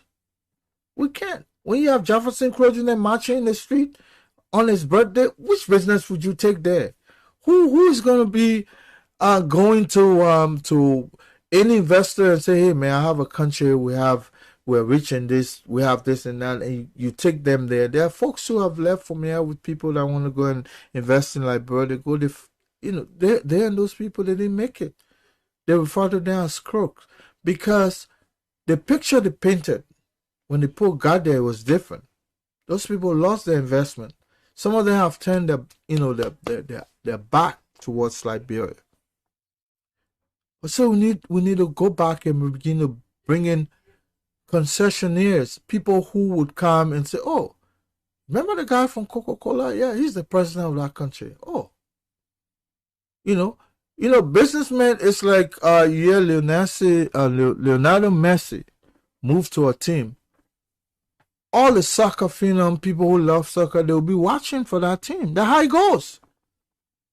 Somebody who speaks their language. Somebody who speaks their language. Someone who they say, well, who is this? Oh, the guy with Coca-Cola Africa, the guy that was stationed in Nigeria. Oh, yeah, Alex, yeah. Why is he? He's the president of the Republic of Liberia. Oh. Do you know what happens when a good soccer player moves to another team? It's literally like taking all the fence from where it's coming from back to where it's going. Sometimes that's how it is. I know this guy left Barca or Barcelona. He has moved to another team. Majority of the people that used to watch Barcelona right now, it's like they've moved with him. Yeah, that's how life is. Now, you are telling me that you want to be able to elect somebody who is barely known. And Vice President Joe Biden is not known. Forget about people putting U.S. Marines standing by him. I think he visited one or two U.S. installations, and by virtue of that, my son is a Marine, and probably was one of those standing out there because that's his assignment for now. But I'm only saying that is not what people talk about contact. You're forcing things. People are, they're creating this window dressing. Today you put, like, just how some people say, well, Silvio Berlusconi was going to come to Liberia if you make President Weah president, the president of France, the prime minister of France, or, he played for Monaco, he played for this. Oh, where are they? Where are they? That's why Liberia is the way it is, because we fake things. When the reality kicks in, we're just faking. You're putting, Joe coming out of someplace, the U.S. Marines standing by, that's the only picture. That picture you got. We're talking about someone who has a proven record that you can Google and see what they did. You showing me pictures, still pictures, somebody, come on, man. We're so petite. We are so petite. As a nation, we don't never think big. We don't never think big. Small country like ours that we're supposed to just cherish and put the best of the best. Look like who ended up with as president. Because we created that kind of a blueprint that anybody thinks. And that's why I said, don't be surprised. One day, one of the Zogos say they're going in the ballot. What would you do? Disqualify them? Would you disqualify a Zogo now? Because they're multiplying. The other day I saw them around Daniel Cassell. Plenty. That's just, you go everywhere, like across the bridge there, the boys are multiplying. One day they'll just say, hey, already people can call some of the representatives as Zogos. They have some they call Zogos. But the real Zogos show up. And that guy will be in the ballot to be president. They outnumber us. What would you do? We'll go by election. Would you disqualify the man? If he doesn't have any criminal record? The only thing he has is he smokes. Or he does drug. By virtue of that, in our laws, who prosecuted him? That was an offense. They put one of theirs there because we have created the kind of avenue. If you can fancy an 80-year-old person as your president that will represent you. People face an individual facing multiple challenges. Why the Zogo men will not support their own men too? All of them live in the graveyard. That's their man. You think yours is better than theirs? Because we have not set the basis where the best of the best, brightest of our nation will rule us so that they will think soberly. We're only concerned about who is electable. Yeah. Zogos can be electable too because they're known among their peers. And don't be surprised. One of them will just clean up themselves nicely one day. You see the Zogo look. I mean, we see it happen. We have people in the house they call Zogos. Those individuals, if they're true Zogo, they will aspire to be president. What are you going to do? No. Because we have not set the basis. We have not set the basis.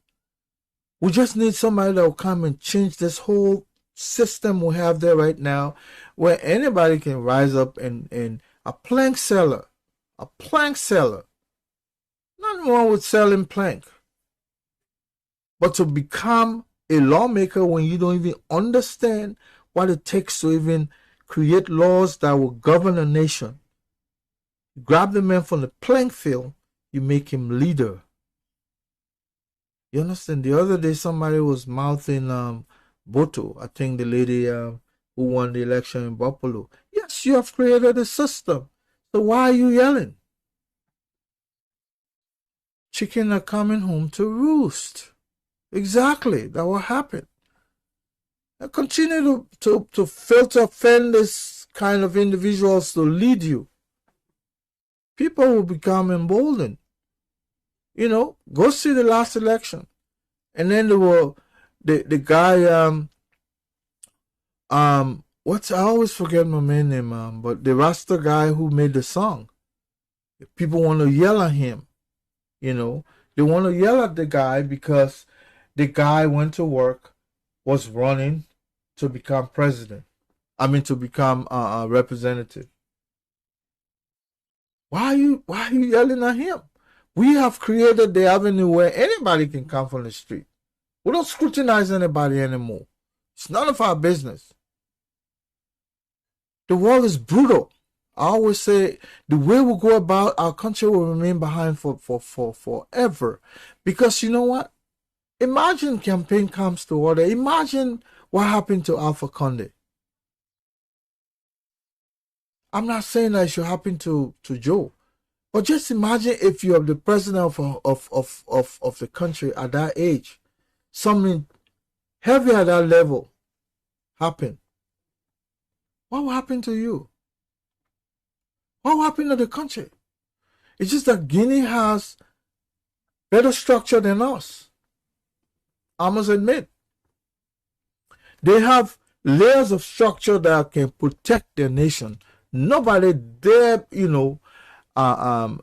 enter the street and say they're going to destroy, private or public property. Hell no. They have had their own share of violence. Ivory Coast the same. But in the meantime, if you go back and look, Ivory Coast is intact. We came in our own capital city and started gunning every building down, throwing rocket and grenade in those places. Self-destructive. Illiteracy. And we're still pursuing the illiterate action by electing people who can't help us.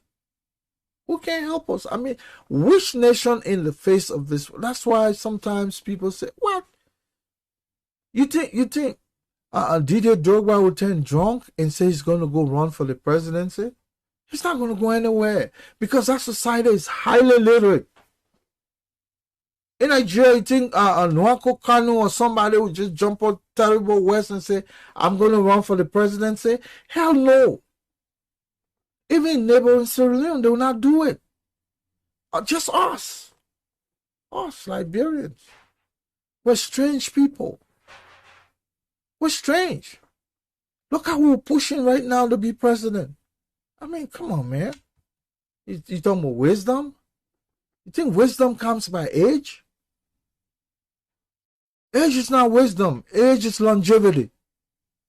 Wisdom is different. If I'm wiser, I'm vice president or president, the economy would have, I mean, like bro would have looked like Rwanda. That's wisdom. Not just to sit there and then when they quiz you, you say, I wasn't parked in the garage. Yeah. You cannot be wise and you be parked in the garage. That's the indication right there. You can be wiser. You're going by, you're sitting by a sage Madam Sirleaf, and then they park you in the garage. It demonstrates who you are. You are parked. And then people say, oh, you got experience. You got governmental experience. Then when you charge the Sirleaf administration of corruption, you say, oh, no, he wasn't there. You know, he wasn't part of it. That's the experience. The experience is serving the government. Well, if he was not part of it, then which part of serving government is the experience he possesses?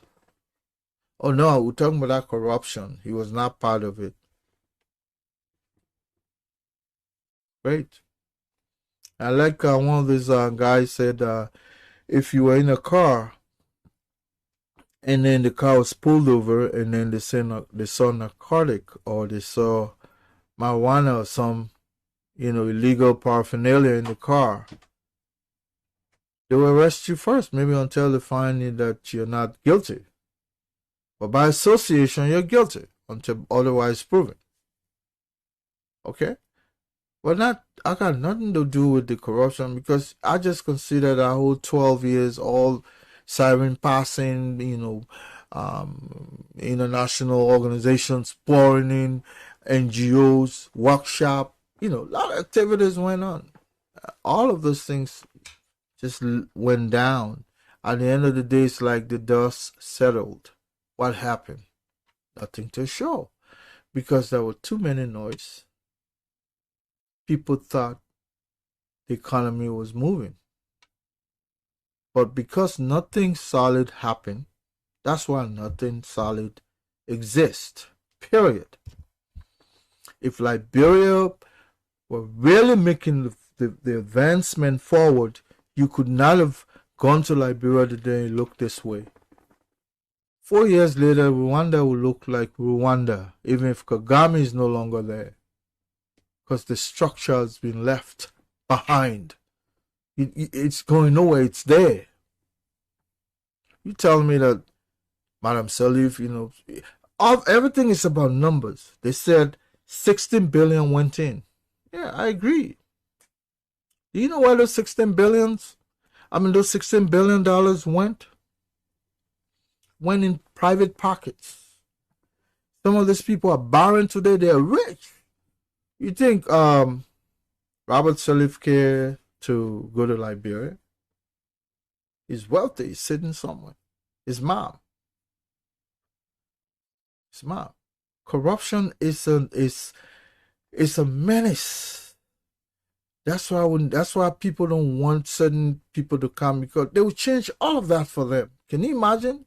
The next Prime Minister behind Joe Buckeye, the Jacob Kabakoli, they want to be like Robert Sirleaf. The Monsieur Kpade, then they want to be. They don't care. The wealth of a nation is not it's not their concern. It's about their individual wealth. That's why they're nursing this, this crumbled ship. Some folks have gotten down the sea and holding it up so that it can fall or it can sink. Because at the end of the day, folks want to come and behave like the next Prime Minister, the Nathaniel Magay. Yeah. They're waiting. People gnashing their teeth. You understand? That's all.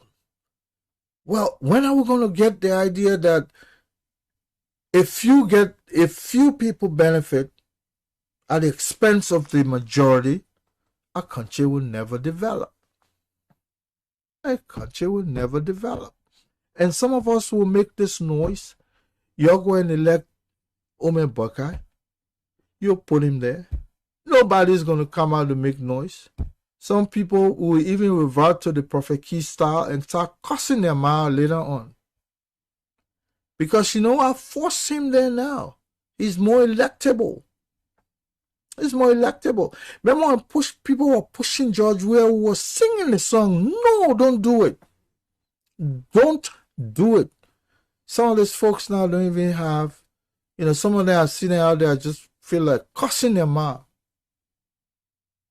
The folks then who think now that they're holy angels, they can't, they want to act like, oh, I did not know, my man. You did not know what? So I'm as concerned about you not knowing because you don't think, you're illiterate. And majority of the folks who come back and say, I did not know, you're illiterate. Because one thing about literacy helps you to think through. You're farsighted. We have pretenders who claim to know, who are educated, but they don't know. They don't know. Majority of the folks you see running behind Buckeye, most of them don't know. They pretend to know. Forget about them having their own self-aggrandizement, their personal, goals in life. Well, that's illiteracy. Because you know what? What if we turn this investment around? You get more. That you don't even need to be. You don't even need to be part of any governmental parastatal. You just need to have. Just take, for instance, you can go to the dollar store here and open a dollar store in Liberia. In no time, you become a millionaire. In Liberia, you can be in government from one to another. There's a minister who served for 12 years. The man struggled to raise $100 and some $1,000 to pay reparation or to pay restitution. I'm pretty sure he was a businessman, but if he attend to his business, some of us want to take some of that money we have sitting somewhere and go invest. And we'll talk about the society. All I want is I want a free society that I can talk politics, because I can never separate myself from politics. Even if I'm a businessman, I'll talk politics. But the idea, money will be replenishing somewhere if the economy works. And eventually I'll lose interest with government because my business will mean something to me. But most of us don't care. We just want to have that government that we can have access to. And the girl, they make you director. Hey, I'm the director. Then people flashing with radio in their hand. Those are all momentary, we say 15-minute fame. I went to one of our friends' anniversary. She turned, she celebrated her birthday this weekend. And I went there, I saw one of these talk show guy, people standing like they were guarding him. I laugh. I say, yeah. We create this false sense of entitlement to the extent where I used to have people flanking me with weapons as bodyguards. Somehow I say, man, go home. I'm a common man. I try to go, ask folks who knew me in Liberia. I would go into King Burger, Burger King, King Burger. We'll go there and then I have to literally send my guards to, go home. The workday is over. People will flank you. At my house, some folks, they're standing outside. I said, look, go home. But Chief, I sign you. No, go home. You understand? Because, come on, man. You can't be sleeping. I'm not president, or I was just a colonel, or maybe I was just a major. Can't be sleeping and you standing outside. I can handle a weapon too. Nobody's coming to hurt me. I saw this guy flanking with people around him.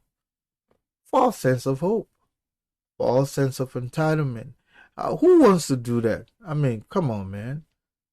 Come on, why are you doing this to yourself? I mean, you go places, people acting like they're guarding you. Exactly how people can destroy their lives before then. You understand? You're not even 40. You think that you're insecure when you're going somewhere, someone must guide you. Fear is one of the greatest harms of life in general. Mentally, when you're afraid, your life is limited because there's just this inherent fear that people are coming to harm you.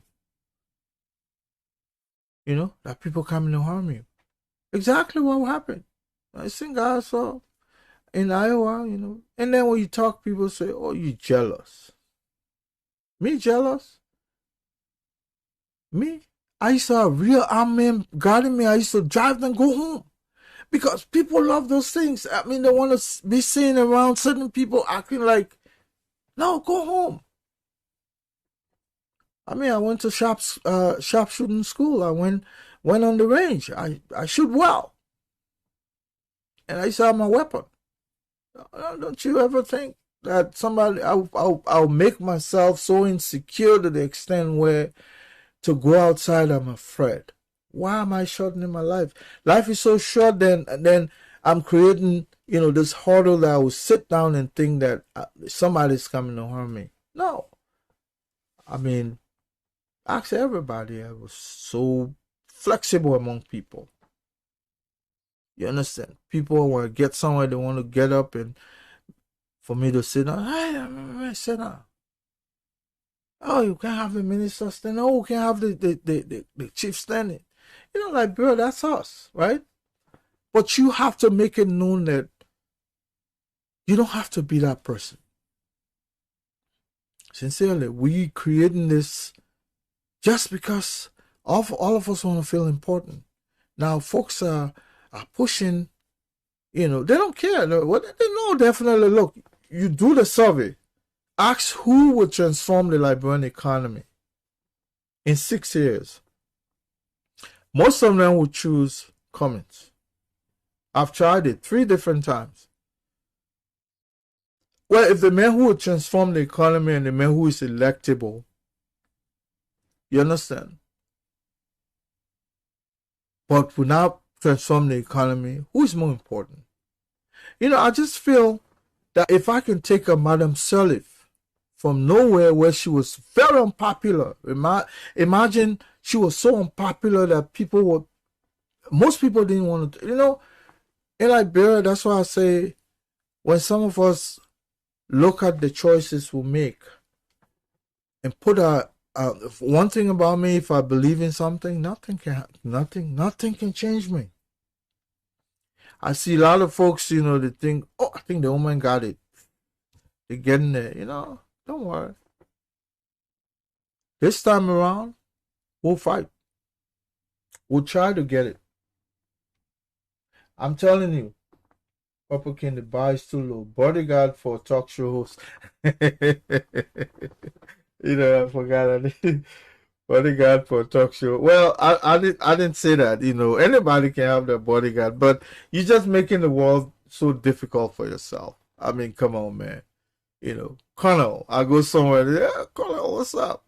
You know, you expect now to have my bodyguard. Why am I going to go subject myself? You know, that's a passing fad. I was a colonel. It's a title that I earned. You know, I went to the legislature. They confirmed me as a colonel. And so by virtue of our law, I'm a colonel. So what? Does that mean I will have to be flanking me with some bodyguards? I go to Liberia all the time looking and say, Chief, I got you. Yeah, it's a society that you have to have people to be around you. In Liberia, that one, I no longer have access to weapon there. You know, there's nothing more sorrowful than someone who can really handle a rifle in the midst of a war. That was what led some of us, in fact, to say, well, you know what, this war is not mine. First thing, they took weapons from some of us. You know, how would I be in the middle of a war? I don't have a weapon. Well, took it. The port took it. But that was a good thing because that gave us chance to say, well. And then they're arresting people, they say, because you were supposed to be on the war front, you're not there. What are you doing here? Boom. Some of us spent the bulk of our time behind bars. The war was going on. We used to hear the war, but we're in jail because, it's hard to explain the other side. But I'm only saying that stop creating this false sense of insecurity. Nobody's gonna hurt you. You're not in Liberia. Maybe if you go to Liberia, the real government is waiting for you. Hey, you need all the bodyguards, but you really need more bodyguards because they will overpower you eventually. Why are you making the world so small for you? You go places, police flanking you, false sense of insecurity. It is not good for the soul. It is not good for the soul. Look, I can guarantee you sometimes President Weah wants to go out or bodyguard and say, look, my man, I want to go have fun because that's the soul. You have to comfort it, but people will block you. They tell the chief coming, blocking all this. Oh, come on, man. Sometimes, I go places, chief, can I go check whether they're here? I said, come on, man. Come on. I used to meet folks like even Senator Snow. He was on the other side. I was on the other side. But what used to meet? This was a common spot. Nobody would say, even Jack the Rebel. All those people used to come and say, oh, Chief, man, we meet, we will force, but we'll get somewhere of entertainment. We want to have fun. We want to have fun because, hey, life is short. At some of those spots, they had some evil people that were throwing grenades at people. And those people are still in government corridors today. You understand? They're in government corridors. Throwing grenades at people. People having fun, you throwing grenades at them. Come on, man. Illiteracy to the highest level. But it's so good some of those people have established schools. And probably they need to be the first students in some of those schools so that they can go and learn, de-traumatize themselves because illiteracy is just high. And we'll go back and facilitate the same election and bring somebody that will not help us.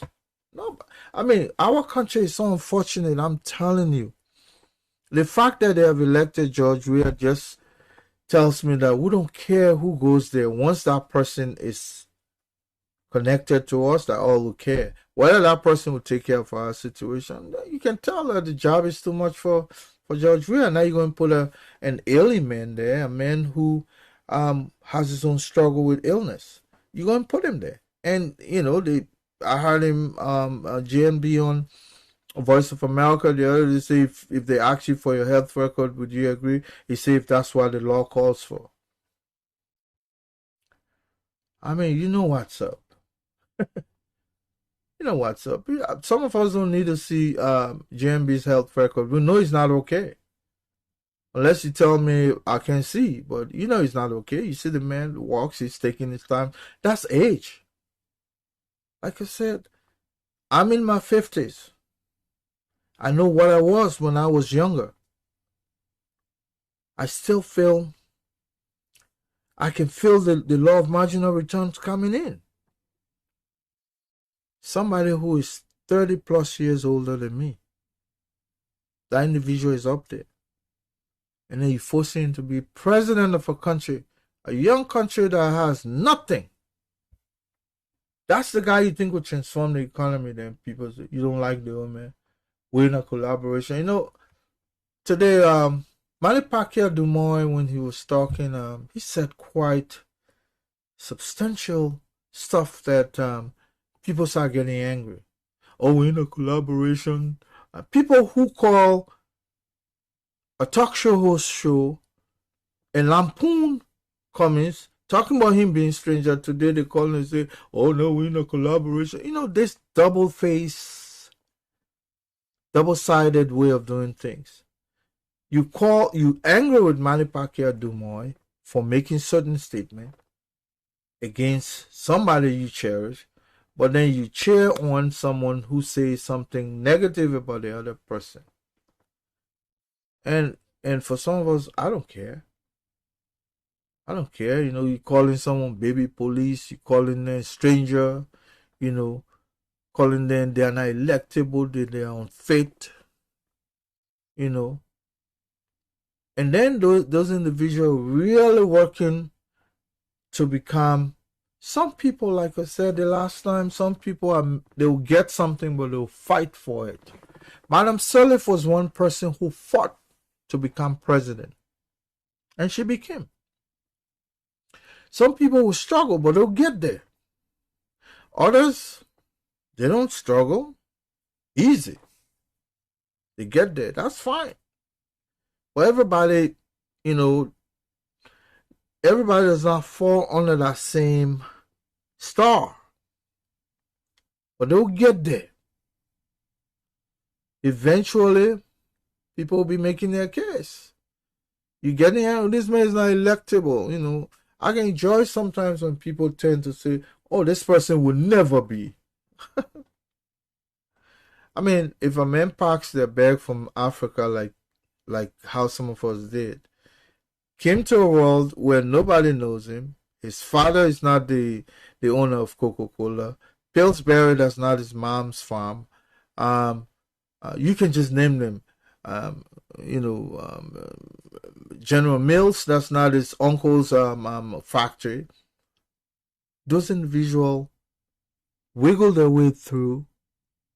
They didn't even go to any Ivy League school, but they worked their way through down from the ground level and then rose to the top. I hear someone say, oh, this person was not, it was no head of Coca-Cola. If you understand the corporate governance structure, you will not make those kind of statements. But that's how I say most people appear to be so educated, but they really you know, they're partially literate. We call those functional literate people. People who supposed to know, but they really don't know. You have to listen keenly to get the nonsense they're saying. Maybe you say, yes, this man was not CEO of Coca-Cola. If that was what that individual meant, was fine. But I think to say he was not head of Coca-Cola is ambiguous. You have to be able to be clear, because Coca-Cola's governance structure has so many heads. Or you saying the CEO? Yes. But people are so desperate to bring, you know, because they have to defend their literacy, and so they make it sound like sense. You know, we're a society leading the blind. So it doesn't take much to convince a blind man that you're taking them to the right, you know, route when you have the one eye. It doesn't take much. They'll follow you anyway. So that's what's happening. People just say stuff so others listen. They say, oh, yeah. Oh, yeah. You know, I think I've gone 2 hours and 28 minutes. So I'll just do maybe just 2 more minutes. But I just want to thank you for listening to me. But I thought I should throw light on that. You know, I hear lots of analysis, but I didn't hear anything about you know, AFRICOM. AFRICOM is now the new policeman of the Golf of Guinea. The United States would spend a lot of money. Matter of fact, they wanted to transfer operation in Liberia, but there are other things that are involved. Now, because they want to be able to counter China. China influence, Sino influence in the, when I say Sino, I mean China, influence in the Gulf of Gulf of Guinea, and the, you know, the Western Sahara. You know, I think their influence there is getting really troubling to the United States. And Alpha Condé made a mistake to go to war, and to go to work and begin to think that they'll give a portion of their of the nation to China to to mine bauxite and turn a big economic portion of that region. Remember when China was rushing to, when we had that oil exploration in Cape Mount, the United States was fighting to be there. Sometimes the U.S. really don't want any piece of this pie. They just want to be able to have their presence. People don't know what's going on. People just think that you have a country, you can just turn to anybody and that individual. There's a reason why certain people don't want anything from you, but they just want to have a presence. When I say anything, not anything economics, but they want to have that presence. There's a reason why the United States would take Liberian soldiers, spend millions and millions of dollars on them to train them, and then when they send them back home, then they deploy them, some of them to Africa, and that bringing hard cash, foreign currency to us, out of the pocket of the United States. You understand? And then when people are not postulating their foreign policy well, you have a Maxwell Kimaya who does not even know A from Bullfrog. You make him your foreign minister. Come on, man. In the face of somebody like Monique Captain, extinguished diplomats are there in Liberia, people who went to foreign school. I went to so many foreign schools, including the military. You understand? They have lots of very energetic people that will postulate your foreign policy. You put a Maxwell Kimaya who dresses like a Santa Claus, when they have an inauguration. That's the individual you go put there. And I understand that it's missing now and people are taking to the street. This is the kind of country we have. Where did Maxwell Kimaya go to school? Again, in terms of foreign policy. Which school? I went to the Foreign Institute. I never saw Maxwell Kimaya. I didn't see him. His brother, of course, was there. May his soul rest in peace. Faya Kimaya was at the university. I think he was at Business College. But not Maxwell. I didn't see Maxwell there. I think one of his other brother, Nali Kimaya. Quiet, nice gentleman. Good guy. But I don't know my Maxwell. If you even want to, you firstly took him, you send him to the United Nations. Man, do you know who goes to the United Nations? You don't just grab anybody and send them there. You didn't just grab anybody. And this is a foreign minister that's supposed to be going out to win friends for you. And make, create the corridor of tranquility that others will be able to see and just march in and say, well, I think Liberia is good. You take a Maxwell Kimaya, who people referring to now as a pervert, and you make that your foreign minister, can't travel to certain places because they're afraid of getting there's a warrant for their arrest by Interpol. I mean, come on, man. You already a sorrowful country. You're a sorrowful government. And then you're making it worse. And after, I think, one of the talk shows had a session on Maxwell Kimaya, the next I heard, the president let him go. I mean, because sometimes it just takes somebody to say it. Judge Ria does not know everything. But sometimes when you look like he has the soft spot that wants to do the right thing. So all these folks, I mean, there are certain people that he will not, he can compromise. And sometimes we should just let it go. A president should have his allies. Look like what happened to Alpha Conde. It was a guy in-house that did what happened, what they did to him. So the president must have his own allies. You can't. I will not be president of a country that I go take a strange man to make him minister of finance. Hell no. He'll be my friend. Or somebody my friend, but somebody who is an expert in the area. For minister of state, it's a personal thing. Because you're the chief of staff of the army, of the president. I'll bring somebody again that I know, I'm comfortable with. That's just two positions. Let him go. look at something else. That's why I say if we have a private sector that is booming, who cares who Magay is or who Minister of Finance is? How many times you enter Ghana and know the Minister of Finance there?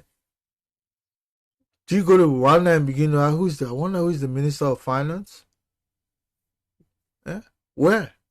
Do you go to Ghana or Nigeria and say, I wonder who is the Minister of Finance? Because the economy is so huge. You don't want to know. You care less. But I brought one position like the Minister of Finance, everybody is there because not a whole lot to attract you. So government becomes the attraction. That's what we need to get away from, and only certain people can create that possibility. And I don't see it coming from Joe. Joe doesn't have the strength, the IQ, the health. Joe has not even, endured out. There's one thing to have local experience in Liberia. It's good. Don't get me wrong. It's good. Because you know the Liberian terrain. But the confluence of the world must not only stop within your circle of influence around you here. You have to peer beyond. I don't see, President Joe Buckeye reaching out too much. He doesn't even have the strength. Because you really, Madam Salif, as much as she was a lady, she used to go out quite a bit. How many times have you seen Joe outside in Vonjama? How many times have you seen Joe shaking hands in Fishtown, Palmas? How many times have you seen Joe all the way in Tucson? No. Joe does not even have the strength to leave ELWA. You see him around Looking Town, just come on, man. For a country like ours. Have a good night.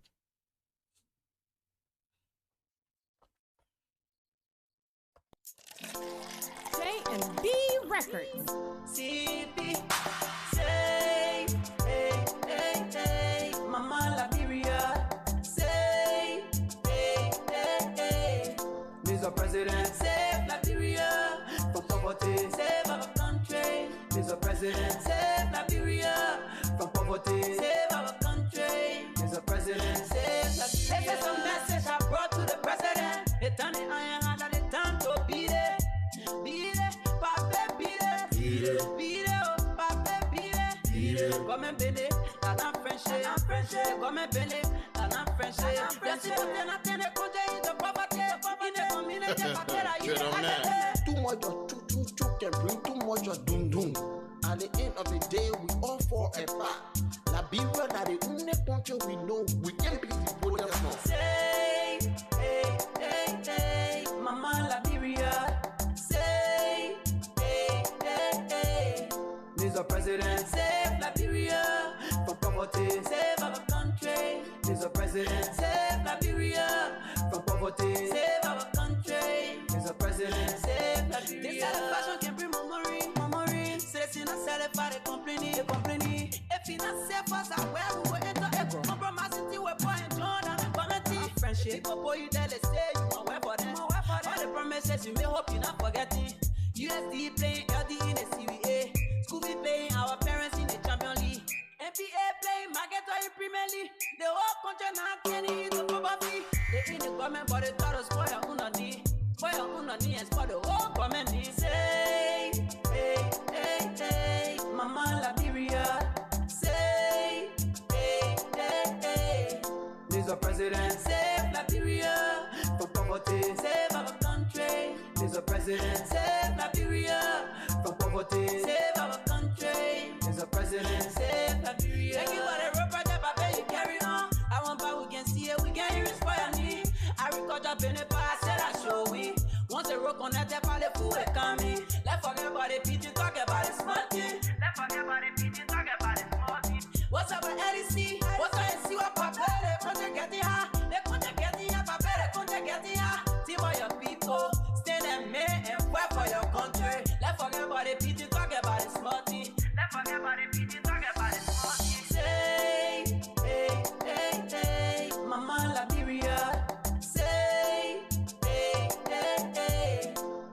President, save Liberia from poverty, save our country. Mr. President, save